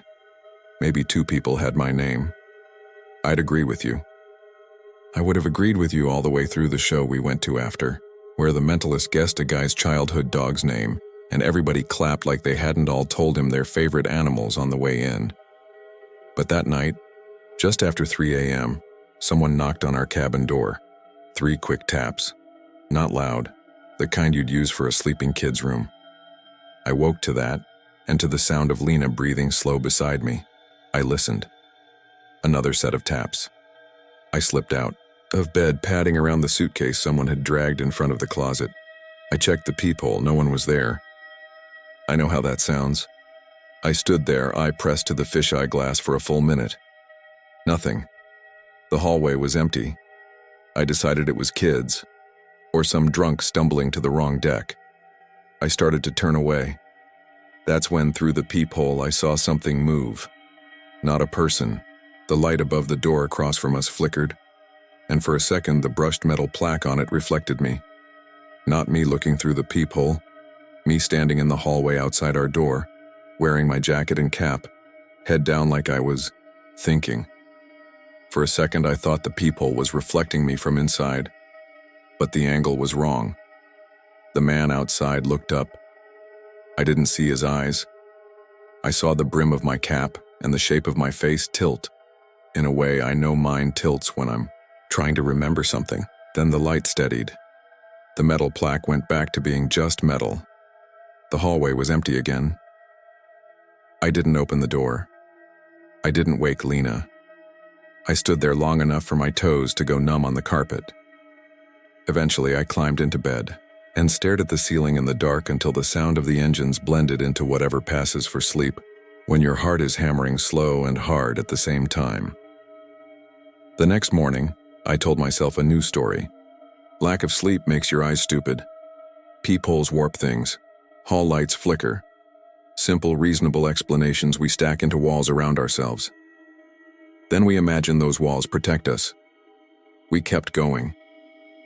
Because what else do you do? Sit in your cabin and babysit the door? We went ashore. We swam. We laughed. We paid too much for photos with parrots that weren't impressed by any of it. By midday, I honestly felt okay again. The ship felt like a hotel again, not whatever it had been at 3 a.m. That afternoon, as we walked back from the theater, Arnell stepped out of a service door with a bag of clean towels and said, "Sir, you left your hat by the soft serve machines." He held out my cap. "Thanks," I said, taking it. It was my hat, same small logo, same sweat sheen at the band, but I hadn't worn it since breakfast yesterday. It had been on the dresser all day. I knew because I'd lifted it to find my sunglasses that morning. I started, then changed course. "Where was it?" "On a chair," he said, "by the window after lunch." I looked at Lena. She looked tired. "We never went to lunch," she said. "We ate in the dining room." Which we had because my dad wanted to try the pasta bar and then complained the sauce was too saucy. "Must be someone else's," I said, and set the hat on the dresser while trying to think of a way to check if it was mine that didn't make me sound insane. I went to the bathroom, closed the door, and took my hat off the hook inside. My cap with a faint scratch I'd put on the underside of the brim with a key years ago so I'd know it was mine if it got mixed up. I flipped the brim. There was the scratch. I came out and flipped the brim on the hat on the dresser. There was the scratch. "Maybe you bought two of the same hat sometime," Lena said. She meant it gently. I laughed like it was possible. In my chest, that hand pressed a little harder. By now I was looking for him, in reflective glass, in the polished elevator door that always had fingerprints right at kid height, in the stateroom numbers that had a shine if the hall light hit them just so. I told myself I was looking to prove nothing was there. That's the lie you tell when you're actively hunting a thing you don't want to find. Near sunset on day 5, I did find him, not in a reflection, not as a rumor, in front of me. The buffet was quiet then. Pre-dinner lull. A few people picking at dessert so they could pretend they'd only eaten one dinner that night. A woman studying the gluten-free sign like it was a religious text. The soft serve machine coughing out swirls into cones that were taller than dignity. Stood at the end of the hotline with a tray. The lights under the pans made his face look a shade warmer than it was. He wore my jacket and cap. He held his mouth the way I do when I'm thinking about nothing in particular. That neutral not smile that you can turn into either a smile or a frown depending on what the next person says. He didn't take food. He watched other people take Food like he was learning how it worked, or like he'd known once and was rehearsing the steps. A crew member passed with a cart stacked with plates and said, "Excuse me, sir," and he stepped aside the way I step aside, with my left foot. "First, wait forward, excuse me," I said. My voice came out higher than I wanted. He turned. I say he. My chest says I turned. Both feel true, and writing that makes me feel stupid and scared at once. Up close, the differences were not differences. The scar, the little dent, on the cap brim from where I'd shoved it into a backpack too fast once. A faint sunburn under the stubble. The exact same misaligned eyebrow hair that never sits flat unless I wet it. It's a weird thing to fixate on in the moment, but I grabbed it. Okay, that hair is mine, so this is me, so he is. What? The word I won't type. You know the word. I knew it too and kept not saying it, like not giving it a name would make it less real. "Hey," I said, "where did you get that jacket?" He smiled. It reached his eyes, but not by the path a smile is supposed to take, like he'd mapped the route and traveled it efficiently. "Buffett's closing soon," he said, in my voice.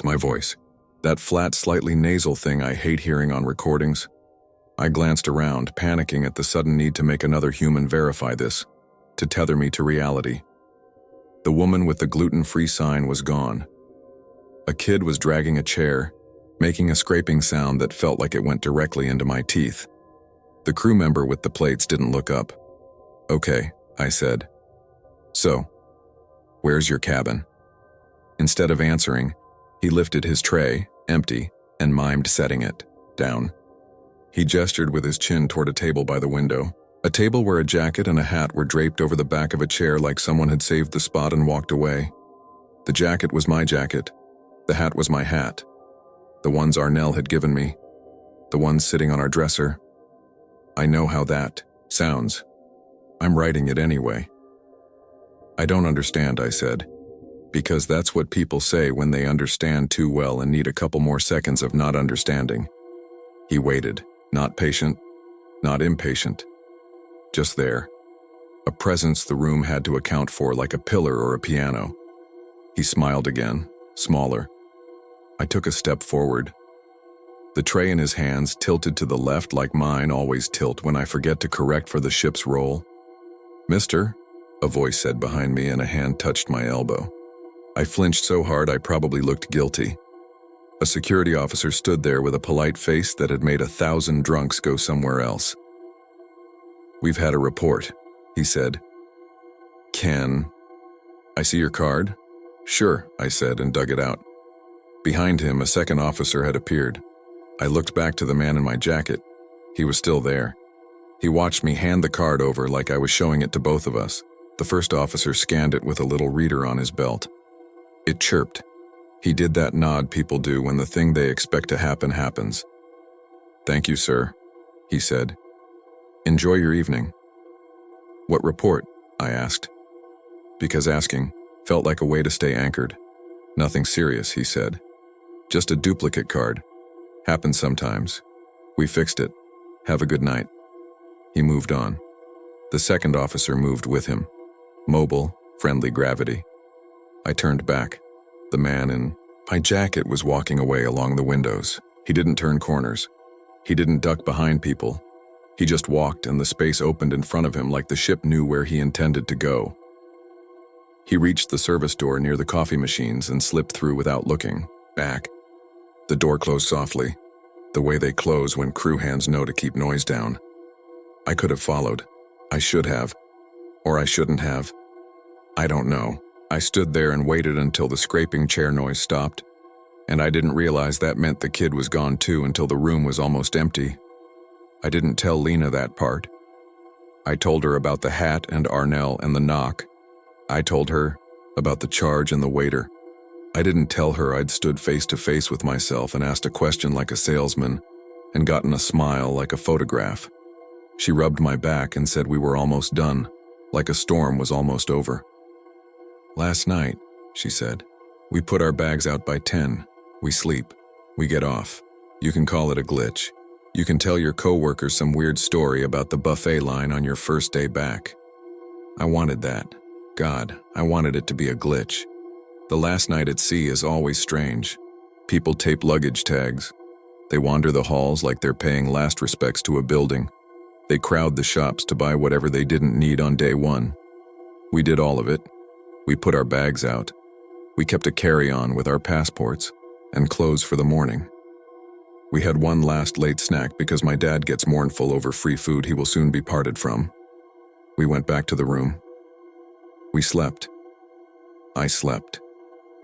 I know I did because I dreamed the hallway was the length of the ocean, and the numbers on the doors were minutes counting down to something I couldn't name. At 6 a.m., the first disembarkation call came. It always does. Soft PA voice. Polite. Urgency. We got dressed. We went to the buffet for coffee and a roll because everything else was put away. The room was busy but not loud. This is where memories start to fight. I remember picking up a tray and then putting it down because we didn't need one. I remember Lena at the drink station pouring orange juice and water, doing that thing where you fill a little of each because the cups are small. I remember standing by the window. I remember seeing my jacket and hat on a chair and thinking, no, not now. I remember Arnell telling a man who wasn't me that the buffet was closing and the man smiling without eating. I remember 2 security officers near the coffee machines. I remember the scrape of a chair. I remember the smell of bacon that wasn't there anymore. Here's what other people tell me. Noor swears she saw me sit alone at a table by the window for a solid 10 minutes, hands flat on either side of an empty tray, staring at the soft serve machine like I expected it to do something. My dad swears he waved at me twice and I ignored him, which isn't true because ignoring my dad in public is like ignoring a beeping smoke alarm. Everyone knows and has an opinion. A woman from the Facebook group posted a candid later that day me in the navy jacket cap on sitting at that window table with no food, smiling in a way I don't remember my face making. Timestamped 6:31 a.m. At 7:05 we joined the line to get off. The facial recognition gates glowed green one by one. We moved forward. When it was my turn, I looked at the screen because you can't not. My face popped up. Boarding photo from day one next to a live shot of me looking like I hadn't slept. Green light. A beep. Thank you, the agent said. I wish something had gone wrong there. I wish the machine had hesitated or the agent had frowned or Lena had squeezed my hand and said, wait. None of that happened. The machine said I was me. I walked down the gangway. The air smelled like diesel and wet rope and coffee from the Port Cafe. I rolled my carry-on into the terminal. I looked back once and saw 1,000 people who weren't me coming after me, and I felt nothing but relief. On the ride to the airport, Lena fell asleep with her head on my shoulder. My phone buzzed in my pocket. It was a fraud alert text from my bank. Did you approve a 0.00 charge from cruise line name at 0712? $0. The kind of charge systems run to verify a card is still active. I texted no. It asked me to call. I didn't. I stared out the window at the rows of palm trees and the parking lots full of cars baking in the sun. The high fences with barbed wire loops on top. The way every city by a port looks like a staging area for somewhere else. We got home. We unpacked. We went back to work. For a while, that hand on my chest lifted. I told myself the story I had rehearsed. Glitches, lookalikes, sleep, malfunctioning brains. I told it so often it almost hardened into truth. A week later, my sister sent that Facebook photo I mentioned. This is you, right? She texted, not joking. It was me, navy jacket, cap, sitting alone at that window table, smiling with an empty tray in front of me. In the reflection of the window, the sun was rising. In the reflection of the window, I could see my angle. The angle of the photo. Whoever took it had not been across the room or walking by. Whoever took it had stood right where I had stood, the first morning by the omelet line, looking ahead at the sneeze guard and the face in the glass. The caption under the photo said, "So many doubles on disembarkation day. Anyone else see their twin?" The comments were full of people posting pictures of friends and strangers who looked vaguely like them. Stupid, harmless. I stared until the phone timed out and closed the screen. There's one more thing. I didn't want to lead with it because it sounds like a punchline or like I'm trying to force meaning into noise. When we got home, we unpacked the carry-on last because of laundry. At the bottom under my Ziploc of cords and chargers, I found a CPAS card. Blue rectangle. My name on it, but not my cabin number. A cabin 1 deck below ours and 40 doors aft. The stripe was worn like someone had used it all week. The back corner was chipped in a way mine wasn't. I took our 2 cards out of the bowl where we'd tossed them when we came in the door. I lined them up on the counter. 3 cards with my name, 2 with my cabin number, 1 with a different number I didn't recognize. I thought about going to the cruise line office at the mall and asking a stranger to scan them and tell me which one opened which door. I thought about dropping the extra in the trash. I slid it into a drawer instead. Sometimes in the middle of the night when the house is quiet and I can hear the old heater hum through the floor, I lie there and think about the last morning. I try to count minutes. I try to be precise. 6:28. Lena pours juice. 6:31. Noor's photo. 6:40. Security near the coffee machines. 7:05. Green light. 7:12. $0 charge. I line them up like chairs at a table, save a spot with a jacket and hat. Step away for a second, turn back and find someone already sitting there, smiling like he has all the time in the world. People ask if I'll cruise again. I don't know. I tell them it was a glitch. I tell them to enjoy the free food and the sunsets and not to drink too much at noon. I tell myself the same. What I don't tell them is the line that keeps me up, the one that showed up in a comment from a woman I don't know under that Facebook photo of me smiling with no plate. My husband saw you in the buffet that morning. He said you looked like you were waiting for someone. It's not the waiting that gets me. It's the past tense and the fact that no one can agree on who walked off the ship. My family swears it was me. The machine swears it was me. The jacket and hat in the drawer swear it was me.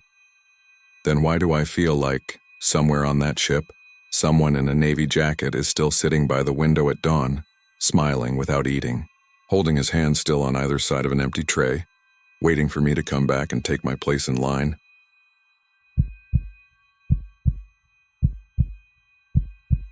I don't want to name the cruise line because I'm pretty sure the paper I signed at guest services would come back to bite me.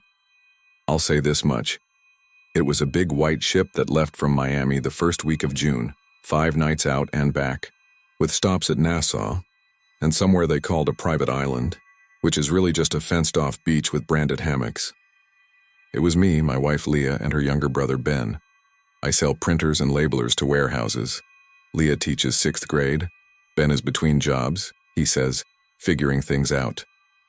We took an inside cabin midship because it was the cheapest, and because the YouTube video said you sleep better without a window. That was true for the first 4 nights. If you've never been on a cruise, the first day is like holding your breath and buying into a game show. Muster drill, lifeboat stations, a bartender who knows everyone's favorite drink in 5 minutes, a cruise director yelling into a mic while people dance around a man wearing balloon antlers. The air smells like sunscreen and fries and something floral they must pump through the vents to hide the diesel and the ocean. There's a pool on the main deck, a kiddie splash area, and up one more flight, an upper pool deck with a smaller pool and a hot tub that's mostly for adults who want quiet. The ship's map called it the sun deck. It's where Leah and I went to eat pizza at midnight and count satellites. It wasn't crowded up there, just a few couples and a security guard who walked his loop like a metronome. We met a kid the second afternoon. His name was Milo, maybe 8, maybe 9. Skinny, buzz cut, one of those kids who's always damp from running. He played ping pong alone with 2 paddles, smacking the ball so hard it kept bouncing off into the walkway. His mom was nearby on a lounger, dark hair in a braid, a book in her lap. "Say sorry," she'd call every time the ball shot under someone's chair. "Sorry," Milo would shout, meaning it, dashing after the ball with that little kid grin like he knew you couldn't possibly be mad at him. Leah started chatting with the mom, Marisol, and because cruise friendships are made of proximity, we wound up sharing pizza with them later. Marisol was a nurse from Tampa. She said she hated how crowded the main pool was. "That upper one is heaven," she said. "Milo likes to swim there after dinner. Fewer big kids dunking him." She smiled tiredly. But he runs. When he gets excited, he runs. Little things about the water started to feel off on day 3. I'm not making a grand claim. Ships move, water moves, but even in dead calm, the pool on the main deck sloshed too hard, like a bath when a kid jumps. I saw a lifeguard glance at the surface with a weird look, as if the motion wasn't matching the roll beneath his feet. In the elevator lobbies, the air was damp enough that your forearms felt sticky, and sometimes I heard water glugging through a wall even when there wasn't a bathroom on the other side. Our cabin bathroom faucet turned itself on twice during the night, just a thin, steady stream. Ben joked that the ship was hydrated and thriving. Night 4, we were at the comedy show when the lights flickered once, long enough for the crowd to go, ooh, then back. No big deal. Later, walking back to our cabin, a housekeeper, his name tag said Felix, was kneeling by a utility closet with 2 towels rolled into sausages at the bottom of the door. He had a mop handle wedged under the knob to keep it shut. Sprinkler? Issue? I asked, because people ask dumb small talk questions on cruises. Felix looked up, water beads on his eyelashes. Just air, he said. And then, almost as if he was correcting himself, just steam. He didn't make eye contact again. When we passed that closet 2 hours later, the towels were brown and swollen and heavy like they'd been pulled from a lake. None of that was why they chained off the upper pool deck on night 5. The chain was blue plastic, same as they used to block the kids' club after hours. The sign said maintenance in 3 languages. 2 security guards stood at the bottom of the stairs and a crew member at the top, where the stairs opened onto that quiet little pool. You can use the main pool, the crew member said every time someone tried to pass. Open 24 hours. He smiled without any teeth in it. We were coming out of the pizza place around 11. Leah wanted to sit up there and look for lightning on the horizon. Ben was texting a girl he'd met at karaoke. We'll just walk up and peek, Leah said. And we did. And that's how we found the chain and the guards and a small knot of curious people collecting like lint on a vent. People love a closed door. I heard a woman say, I was just up there an hour ago and it was fine. And a man say maybe someone puked in the pool. You could feel the ship's engines more up there, a thrum through the stairs that made your knees tick. Go around the other side, someone told us quietly. I turned. It was the bartender from the afternoon bar, the one who did the bottle, Flips, Mateo.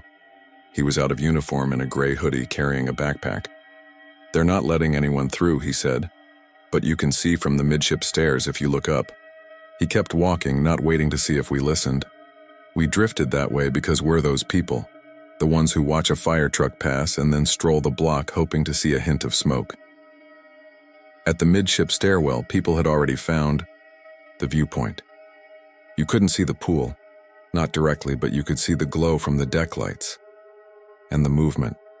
Movement is the wrong word. It was like the light itself was bending.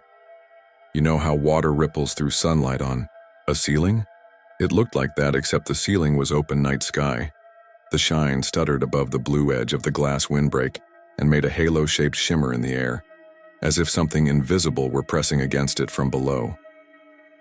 A woman next to me clapped a hand over her mouth. Do you see that? She said. What is that?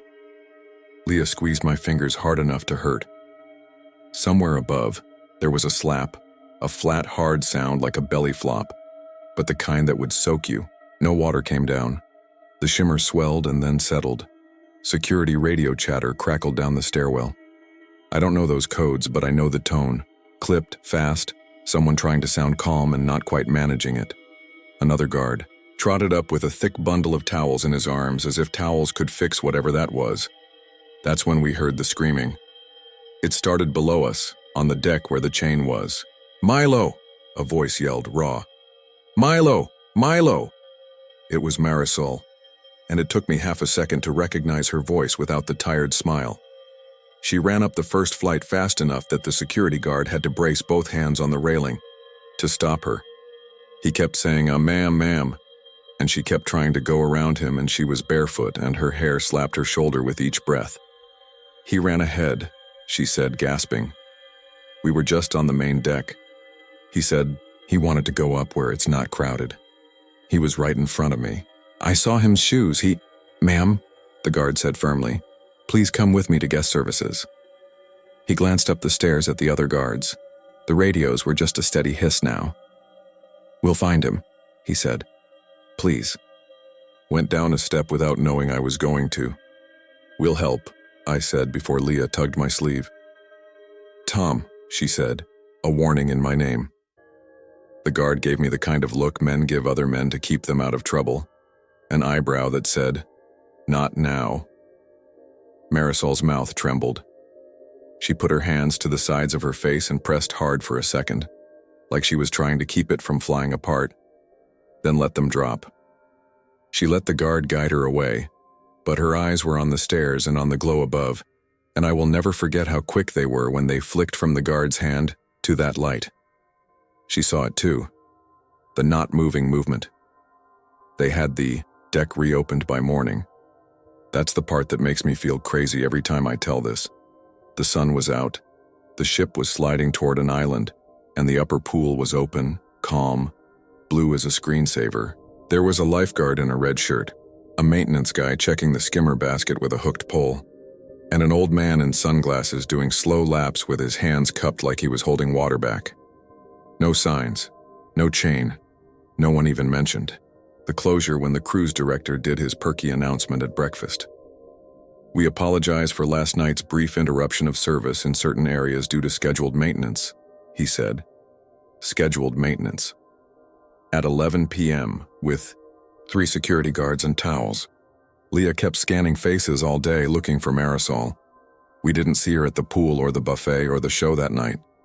Ben asked guest services when we were down there to ask for extra pillows. The girl behind the desk was kind and practiced. We don't disclose guest information, she said like she could say it in her sleep. Is there anything else I can help you with? Ben started to say, she's our friend, and I tugged his arm because her face had dimmed the way people's faces do when they've hit the part of their script where they say no. Here is the part I don't know how to make anyone believe. I haven't said this to anyone except Leah and Ben, and they are the only reason I know I'm not just making it up to fill the blank spots. But I didn't dream this.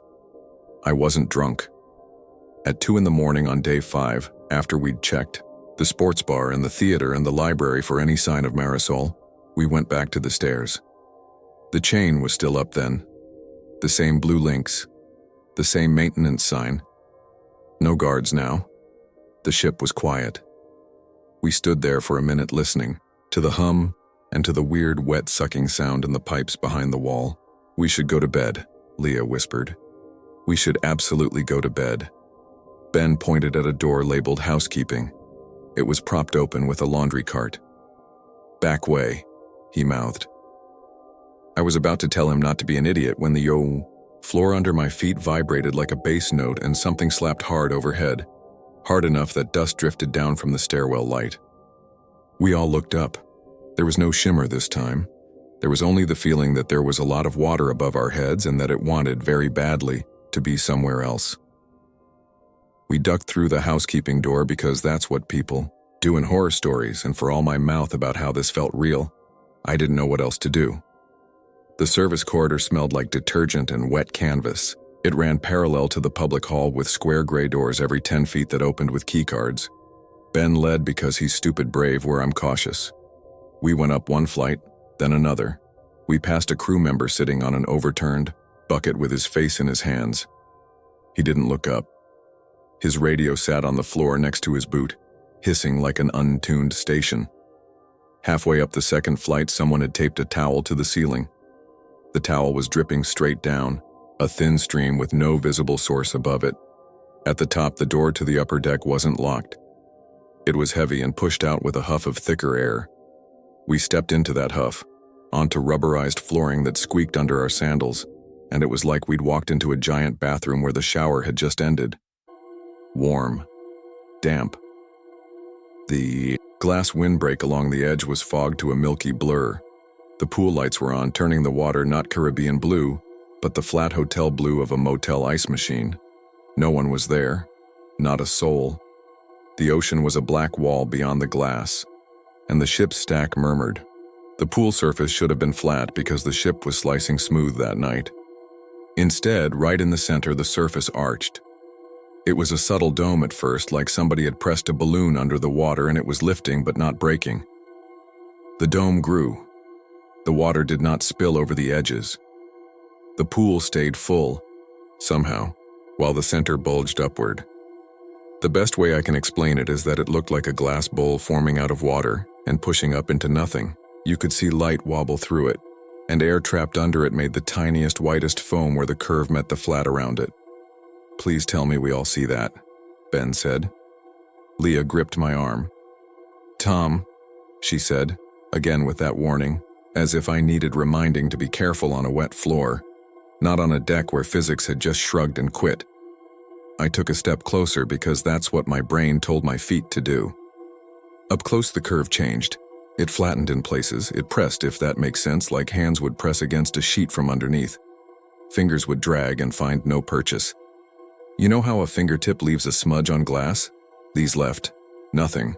I put my palm out stupidly as if there were anything to touch, then jerked it back. A smell hit in a wave. Not ocean. Pool. That dry, throat-tight smell of chlorine. Under that, something else. The clean rot stink of a lake in August. Something small bumped the underside of the bulge near me and stuck there for a second. A wristband. The kind they give kids so they can check ice cream out without a card.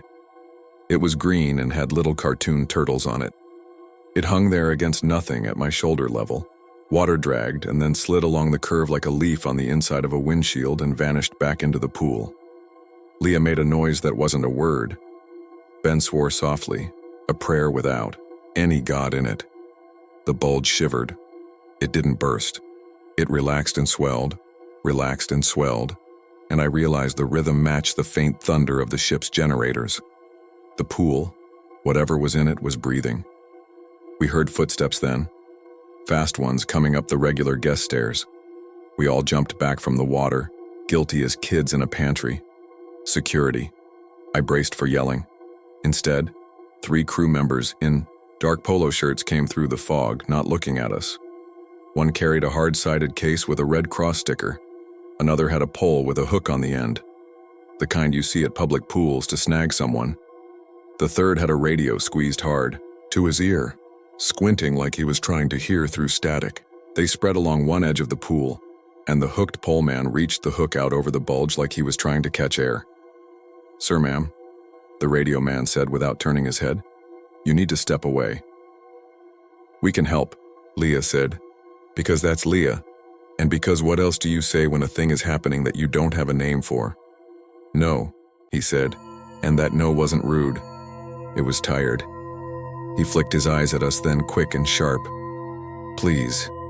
Behind the line. There wasn't a line, but we moved back.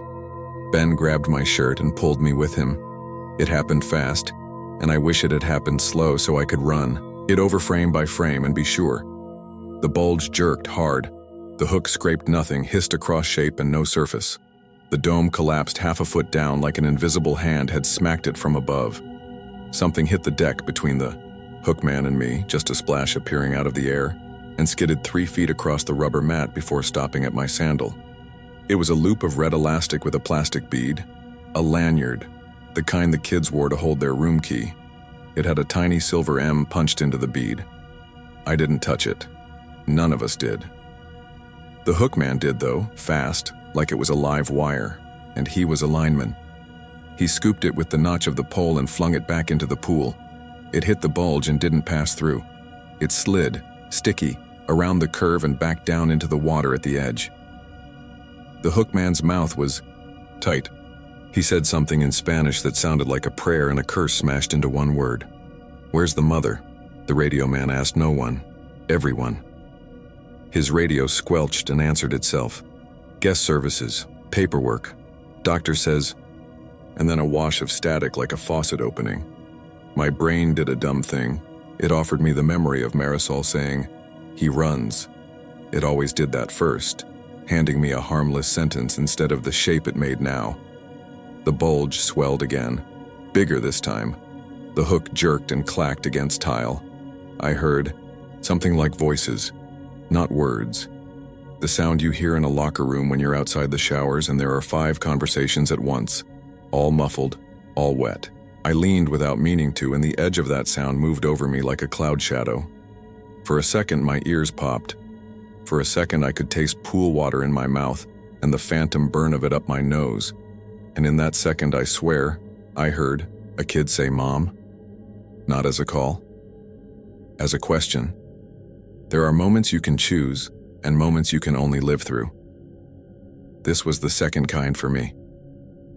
But Ben, who has never found a boundary he didn't test, flinched forward and grabbed my arm like he was going to vault the low wall into the pool and reach for something under that skin of water and air. I yanked him back. "Don't," I said, and I didn't know if I meant don't go in or don't move or don't let it see you, like it wasn't already seeing everything. The PA crackled then with a code word. I've looked it up since, and I know people online argue about what code means what. On ships, they don't say "man overboard." They say a color or a name, always twice. I won't write it here. It doesn't matter if I get it right. The important part is that the voice that said it wasn't the goofy cruise director or the honey-smooth bing-bong good morning travelers lady. It was a man who sounded like a math teacher calling off a fire drill. Calm and fast. The crew snapped their heads up. The radio man touched his earpiece like he was trying to push it into his skull.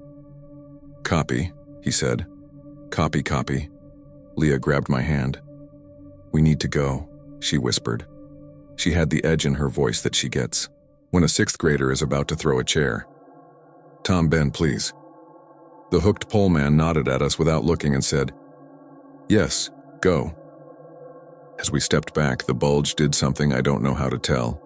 It extended, not toward us exactly, but toward the stairwell. A tongue made of pool pushed up and slid along nothing, like it was trying to find a seam in the air. It hit the fogged glass windbreak and flattened there, water against glass making an impression as if a body had pressed from the other side and left shoulder and cheek and splayed fingers, small fingers. The fog trembled and ran. That decided it. We ran. We bolted for the service door because it was closer than the public stairs. Behind us, the hook clattered. Someone swore. Someone else said "now." And the PA voice repeated the code phrase like it was checking if the mic was on. The hallway lights flickered. We hit the stairs and went down too fast, and I skinned my knuckles on the rail. On the landing, there was a drain where the mop bucket would sit, and it was bubbling, like a pot. Something clear and slick slopped over the lip and over my shoe. It was cold, but not ocean cold. Pool cold. Chlorine shocked into the air. My eyes stung. We kept going.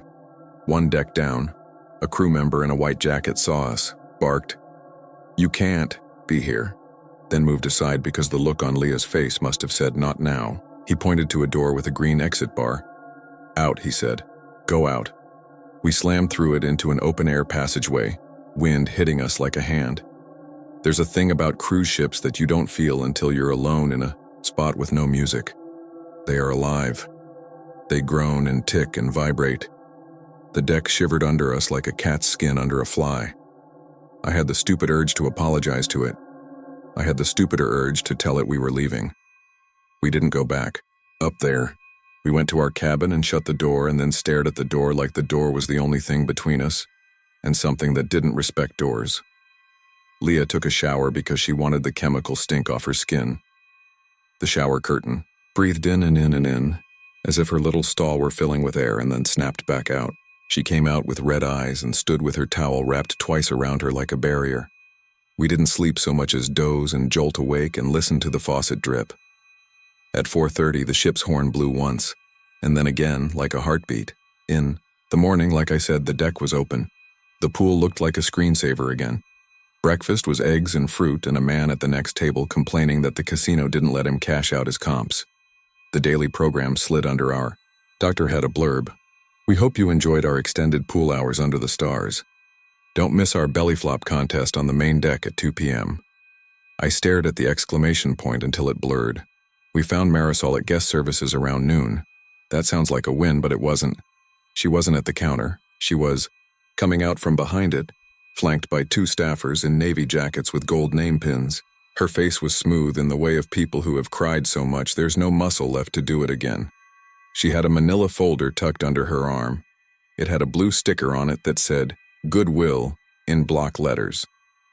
Leah stepped forward without thinking and said her name softly. Marisol flinched. She looked at Leah's face like she was reading a sign in a language she almost knew. Then she shook her head once. "I can't," she said, not angry, just done. She swallowed. "I just want to go home." "They're flying you?" I said, because my brain handles horror by asking customer service questions. One of the Navy jacket staffers smiled in a way that wasn't a smile and said, "We're taking excellent care of Ms. Alvarez and her family." Family. I looked over his shoulder like an idiot, thinking I'd see Milo spinning a sign on his finger like a basketball. I don't know why I thought that. There's a way your brain will protect you even when the room is full of knives. It's true there was a paper. We saw the corner of one in Marisol's folder. It had boxes and blank lines. Leah asked me later if she imagined the words terms and confidential, and I don't think she did. When Marisol took the escalator down to the gangway with a staffer at her elbow and a security guard carrying her carry-on, I felt that same weird itch in my fingers I'd felt up on the deck, like I was touching glass I couldn't see. We had one more night at sea. The cruise director did his last show. The singer did Whitney Houston. People set their suitcases outside their rooms and ate their last soft serve cones and threw away beach toys they couldn't pack. We didn't go to the upper deck again. At midnight, Ben said he needed air, and I said I'd walk with him. We ended up on the very bow where the wind slaps your mouth crooked, and you can pretend you're the only two idiots alive. Ben said, "You think they found him?" I said the thing a brother-in-law says. "They're doing everything they can." He made a noise and kicked at a rust spot on the rail with his flip-flop. "Did you see his lanyard?" he said. "The M?" I didn't answer. He said, "I keep thinking about that kid calling Mom like a question." We got home. The ship dumped us out into Miami with our stomachs still swaying and our suitcases scuffed and our tans already pretending to be real. We Ubered to the rental car and drove north with the windows up because the ocean smell made Leah gag. Normal life patched itself back around us like skin over a cut. 2 days in, Leah started making lunches for summer school, and I went back to inventory emails. The story slid around in my head, hard and smooth like a marble I couldn't stop worrying at with my tongue. There was an email from the cruise line. "Thank you for your understanding during the brief maintenance last night. Please enjoy a $250 onboard credit on your next sailing." We hadn't asked for anything. I clicked the link and it asked me to accept terms. The terms were long and polite and included the words, "mutual satisfaction." 1 week later, I unlocked the bathroom door in the morning and the tile floor smelled like the ship, not salt. Pool. My keyboard at work turned tacky under my fingers like my hands were damp. The faucet in our kitchen started drifting from off to a thin line of water when you walked out of the room. Leah yelled my name from the shower one evening. I ran in and she was just standing there dripping, the water off, the curtain sticking to the tub like it had been vacuum sealed. "Listen," she said, and the drain gurgled once, like a throat clearing. I finally took my phone to the store. Because the screen felt dim, the guy at the counter popped open the SIM card tray and frowned at the little white indicator. "Water damage," he said. "Happens. Pool?" I shook my head too fast and he looked at me like I was lying. On the way out of the mall, I passed a kiosk selling wristbands with little charms kids could snap on. They were green with cartoon turtles. I had to sit on a bench for 5 minutes with my hands curled into my palms before I could drive. 2 months after the cruise, a package came to our house from no one. The return label was a blank white rectangle. Inside was a manila envelope like the one I'd seen under Marisol's arm. Inside that was a cruise line brochure and a letter saying, "We would be delighted to welcome you back." There was a photo of a pool. The photo was of the upper pool deck at night. I looked so hard at it my eyes hurt. There was nothing wrong in the photo. The water was smooth, blue. If I held it at an angle and let the lamplight flare across the glossy paper, I could maybe make myself see a blur in the air over the pool. Maybe. Probably I made it up so I wouldn't feel crazy. I didn't. Dream about the ship. That would be almost normal. I dreamed about pressure, about pushing and never breaking through, about calling Mom. Except when I woke up, it was my own voice that had said it, not Milo's. I don't know why that was worse. This morning, this is months later now, Leah called me into the bathroom. "Something's wrong with the sink," she said, trying hard to make her voice flat and not quite managing it. She had unscrewed the trap under the vanity. A hard thing rattled inside when she shook it. She tapped, and a circle of plastic fell into her palm. It was a bead, red, cheap.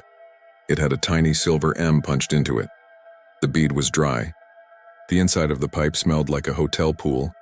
We don't know how it got there. There are 500 simple explanations and none of them fit. I didn't touch it.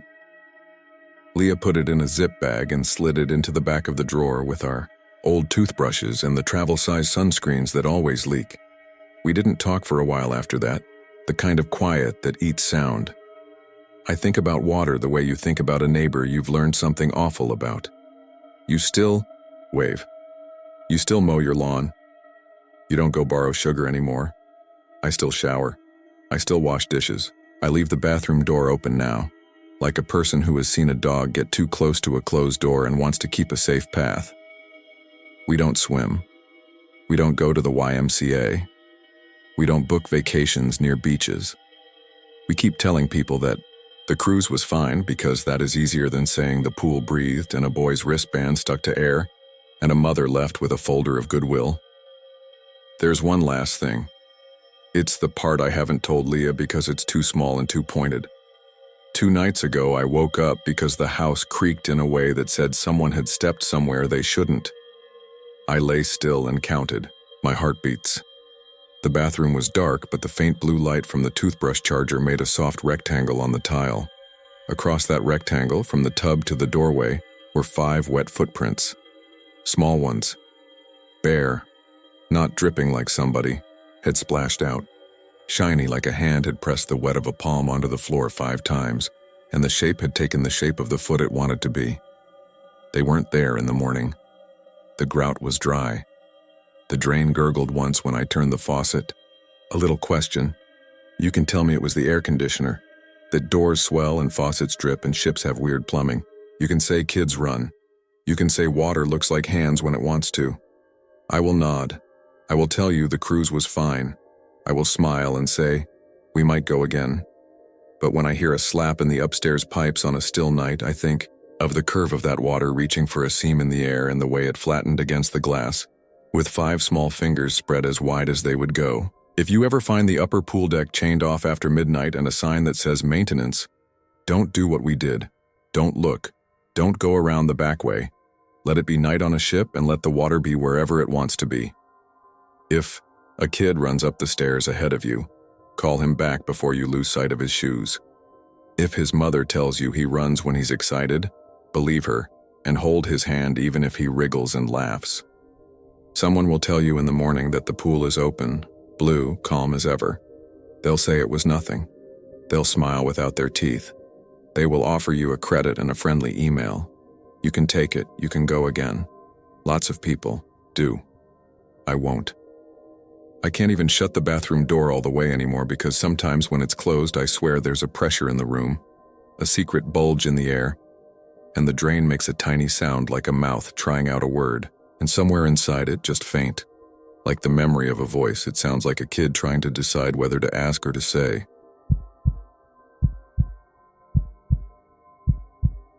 I'm writing this because I don't know what else to do with it.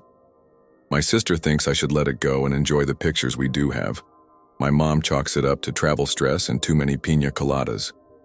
My fiancé, Omar, says he remembers the same things I do, but that talking about it out loud makes it feel less real. Like the edges crumble and I'm left holding something that looks like the truth but doesn't weigh the same.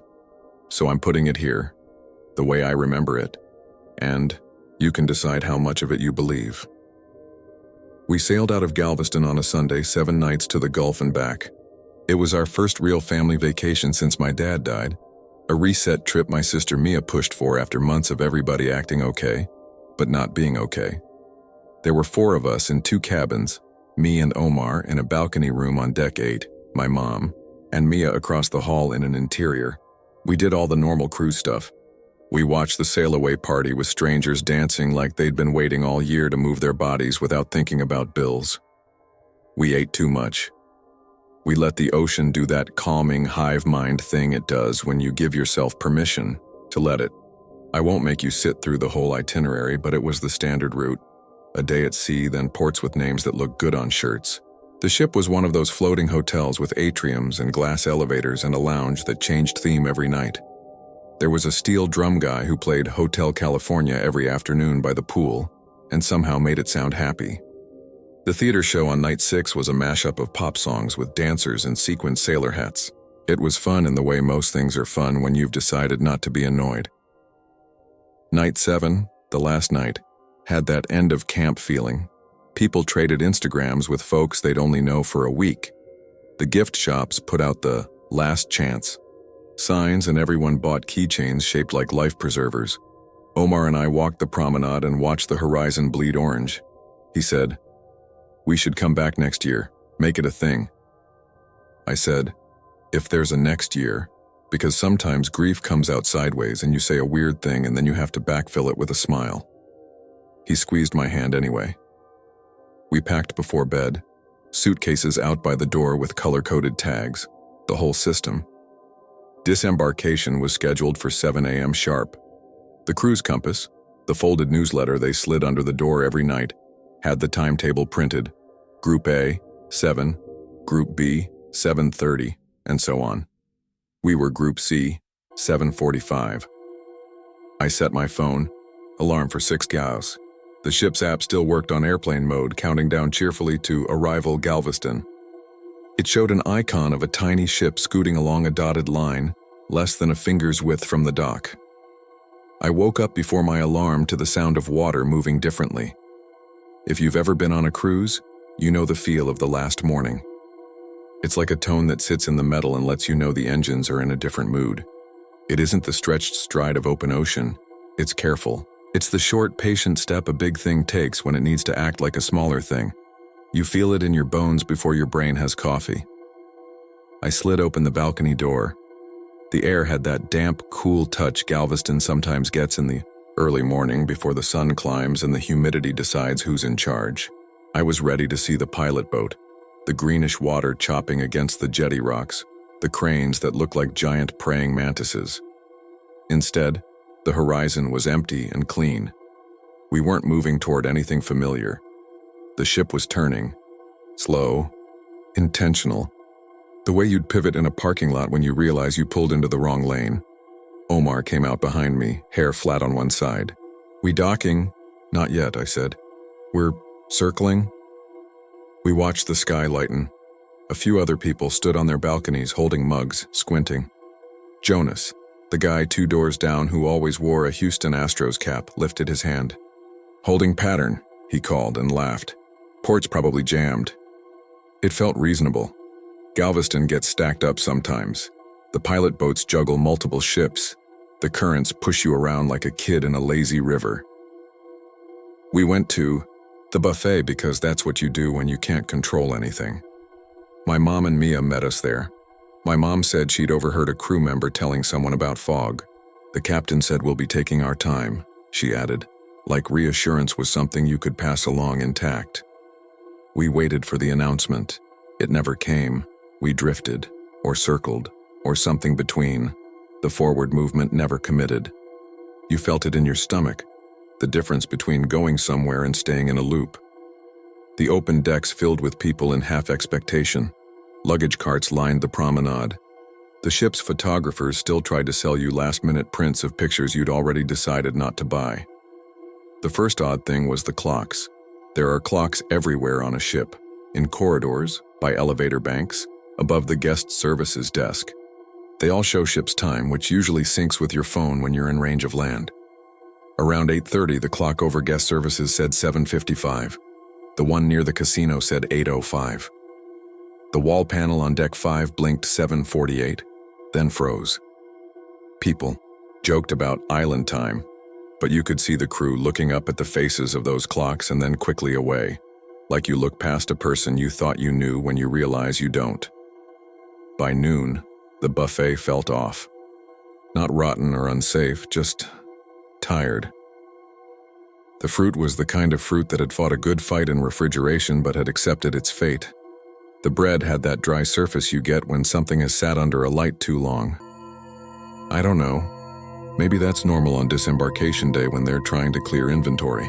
But the way the line moved, slow, no chatter, felt like a room waiting for news. Behind the bar at the aft pool, Elena, the bartender with the bright nails, wiped a glass she'd already wiped. I asked if there was an update. She smiled and said, "Soon, soon," in a way that meant that's what she'd been told to say. The second odd thing was the horizon. It's hard to explain this without sounding ridiculous. The line where the sky meets the sea looked wrong, not in color or texture but in geometry. Like paper that's been folded and smoothed flat still remembers the crease. From certain angles, especially looking starboard, you could see a faint darkness running straight and distant, and the water on either side of it was not the same. Not choppy versus calm, not light versus dark. Just different in a way your eyes catalog before your words do. I took a picture because that's what we do when we don't trust ourselves. The picture came out normal. A man in a Navy veteran hat pulled his wife's elbow and pointed. "That's not the channel," he said. "We're not where we should be." He said it softly, like it wasn't needed for anyone but him to hear. Around 2, the captain came over the loudspeaker, or tried to.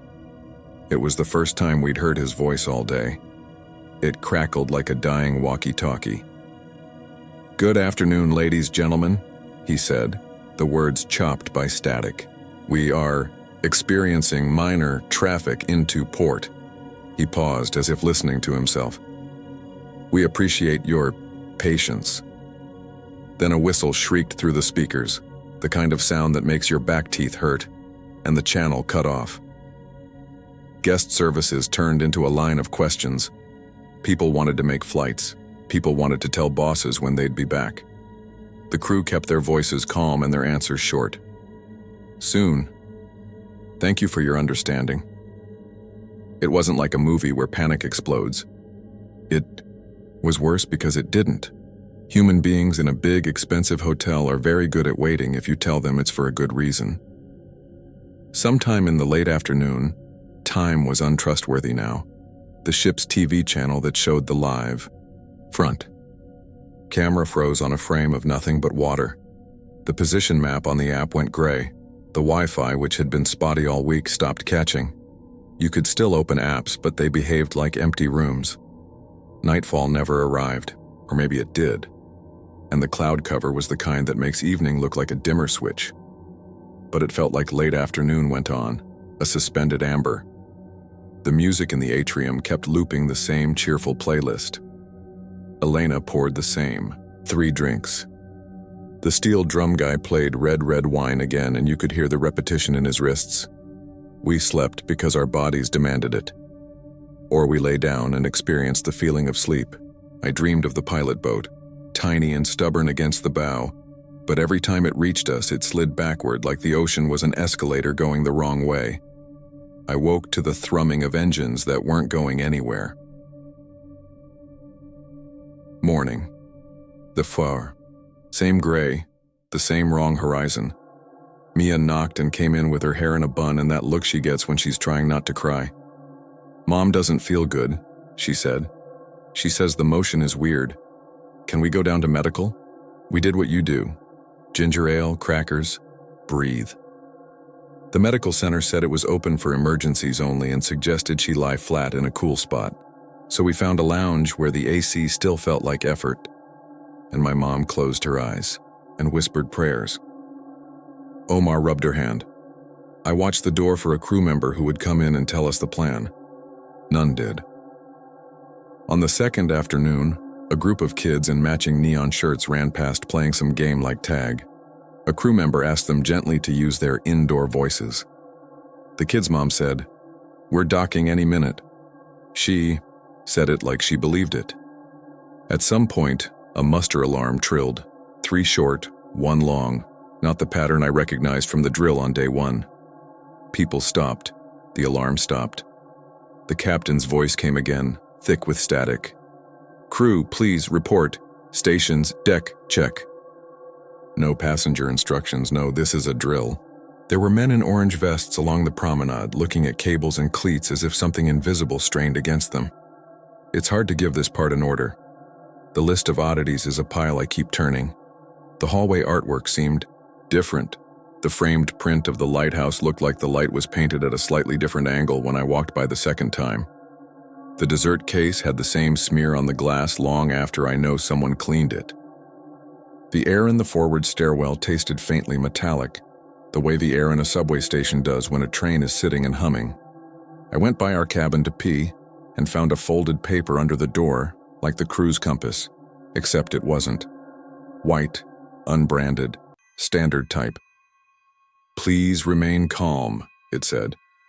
"We are working to ensure a timely arrival." No date, no schedule, no fun facts about Galveston. I slipped it into my tote like it was a secret, which makes no sense because 100 people were holding the same paper.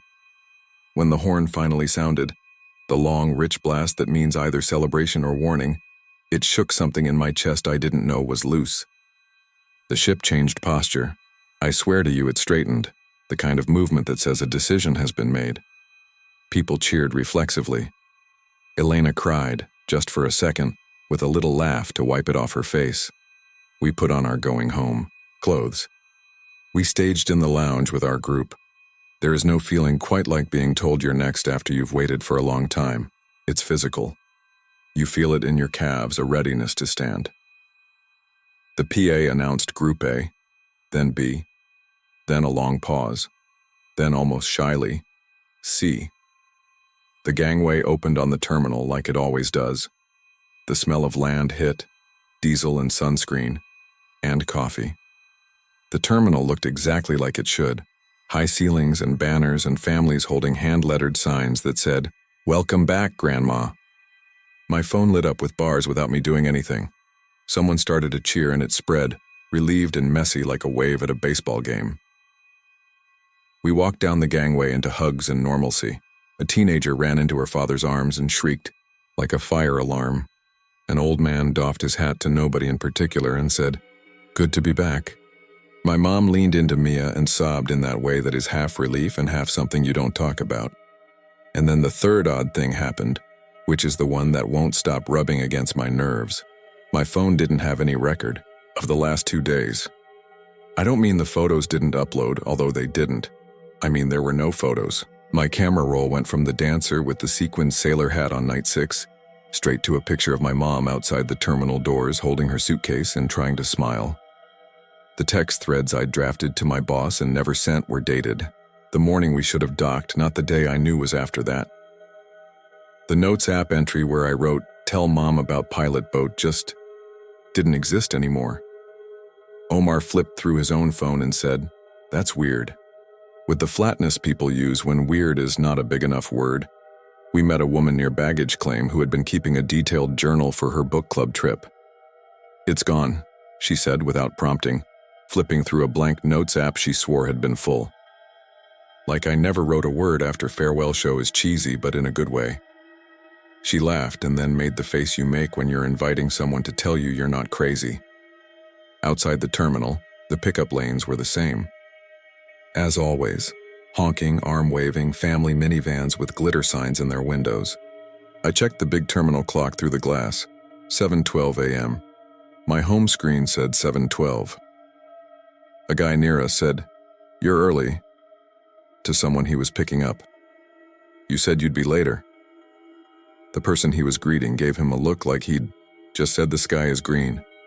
"We're on time," she said. "We're right on time." We got to the car. I took out the white paper from the tote to show Mia the weird vagueness of it. It wasn't there. I dug through the tote, then my backpack, then the random pockets where scraps go to die. Nothing. I laughed because I didn't know what else to do. "Maybe I dreamed it," I said, and immediately hated myself for giving the story an escape hatch.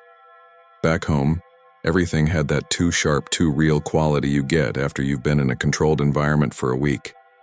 The house smelled like our house. The cat was exactly as mad as she always is after we leave her for any length of time. We opened suitcases and made piles and told ourselves we'd deal with it later. That night, after showers and Chinese takeout, we sat at the table and compared holes. Mia swore she remembered a man in an orange vest telling people not to gather by the forward elevators because of weight distribution. Omar said he saw a pilot boat just before the horn, but the pilot boat had a black stripe he didn't think Galveston pilot boats had. Not that he's ever paid attention before. My mom said she prayed the sorrowful mysteries twice in what she thought was the same hour. We all nodded like that made sense. I tried to pull up the port webcam archives. Nothing was wrong with the internet.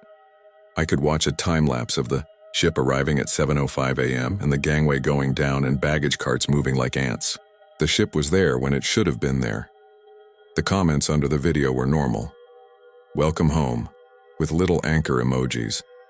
No one mentioned a delay. No one said anything about veering in circles out on the horizon, about clocks, stuttering, about a paper with no date.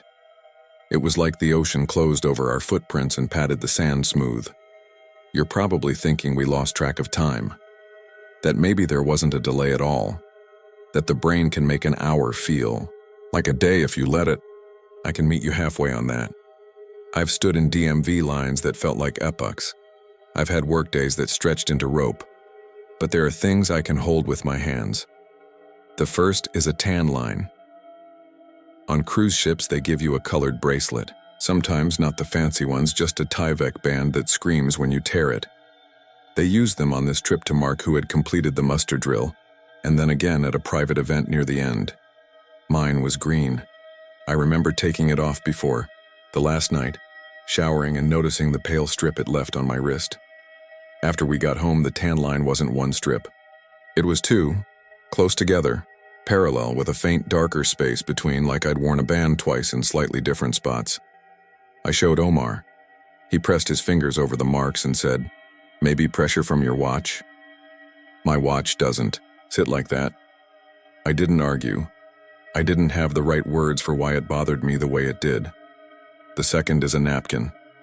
This is the dumbest thing, and also the thing I keep taking out of the drawer at night when I can't sleep. It's a cocktail napkin. The kind they make a million of with the ship's logo and the phrase, "Here's today 7" printed in navy. I always collect stupid paper stuff because I scrapbook like somebody's aunt. The napkin I pulled from my tote the day after we got home said, "Here's today 7, and lightly, almost like a ghost of ink, under it, skewed like somebody set the plate wrong, the very faint shadow of day 8. You can only see it if you tilt it into the light. Omar says it's a printing error. Mia says that's exactly what it is and that napkins get misprinted all the time. I know they're right in the way that answers can be right without solving what's wrong. It's been weeks. I still catch the engine sound sometimes, the very specific pitch that lived in our cabin like a neighbor humming. It sneaks into our apartment around 4 in the morning and makes the window glass tremble as if a truck is passing outside, except there isn't a truck. I'll wake up and check my phone and the time will look normal. I'll go back to bed and dream of that line on the horizon, the fold that isn't a fold, the place where two slightly different versions of the same water pretend they've always been one. I reached out to Elena through the ship's Facebook group for crew alumni. I found her because she'd posted a picture of the aft pool with a caption about missing her office. I sent a polite message thanking her for being kind to us at the bar and asked, in a breezy tone I didn't feel, whether she remembered any delay the last morning. She didn't reply. A week later, her profile was gone. I emailed the cruise line, framing it as a curiosity. "We had a wonderful time," I wrote, which was true in a way you can't interrogate. "On the last morning, were there harbor delays? Just curious." The reply was efficient and corporate. "Thank you for sailing with us.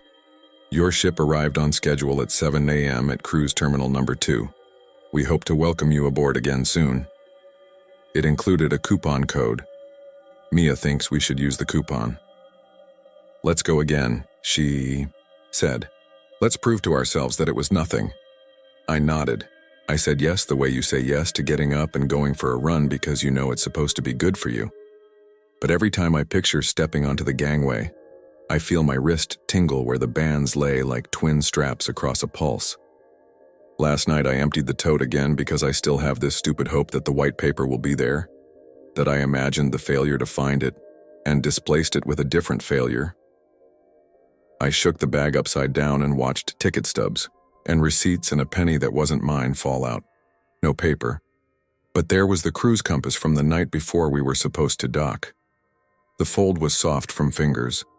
I opened it and read the goofy jokes and the reminders about putting your bags out by 10 p.m. sharp. At the bottom, in tiny print, was the date. It matched the day it should have matched. There was nothing wrong with it, except for this. On the back, where the ship always lists tomorrow's sunrise sunset, it said, sunrise 6:56 a.m., sunset 6:56 p.m. The exact same numbers, a perfect mirror. I checked the real sunrise times for Galveston that week. They were not the same as sunset. I know, typo, a funny coincidence. My brain is putting significance where there isn't any. I folded it carefully and put it back in the drawer with the napkin anyway.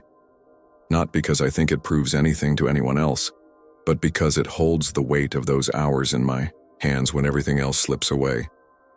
I keep thinking about the man in the navy hat, the way he said, "We're not where we should be." He didn't mean in the Gulf. He meant something smaller and worse, that we were in the place right next to the place we should have been. That the ship had slipped into the seam between two straightforward stories and hung there like a sweater snagged on a nail. And when it finally tugged free and we walked onto the gangway and people hugged us, and the cameras caught us and the clocks agreed with themselves again, there was no mark on the seam. The sweater was fine. Only the thread in your fingers let you know it had happened at all. There's a family in Pearland who posted a cute homecoming video the day we returned. I know because the ship's Facebook group shared it, and I watched the little boy jump up and down holding a sign that said, "Welcome back, Mommy." The comments are full of hearts. At the 11-second mark, as she bends to hug him, the phone camera pans past the terminal window. For 2 frames, maybe less, you can see the slice of sea beyond the concrete. The horizon is a straight line, like a piece of ruled paper. And then, if you freeze it at exactly the right point, the line is not straight. It's kinked, the tiniest notch, as if someone pressed a fingernail into a brand new notebook and then changed their mind. Omar says it's compression. Mia says I need to stop scrubbing videos at midnight. My mom says everything that comes back doesn't always come back the same. She means grief. I hear engines. I don't have an ending for this. The ship returned. We moved the suitcases into the closet and washed the sand out of the clothes that got sandy. The cat forgave us. We downloaded the photos we took and arranged them into a slideshow that makes it look like a perfect week that went by exactly how a week goes by. But there are hours inside that week that don't have a place to stand.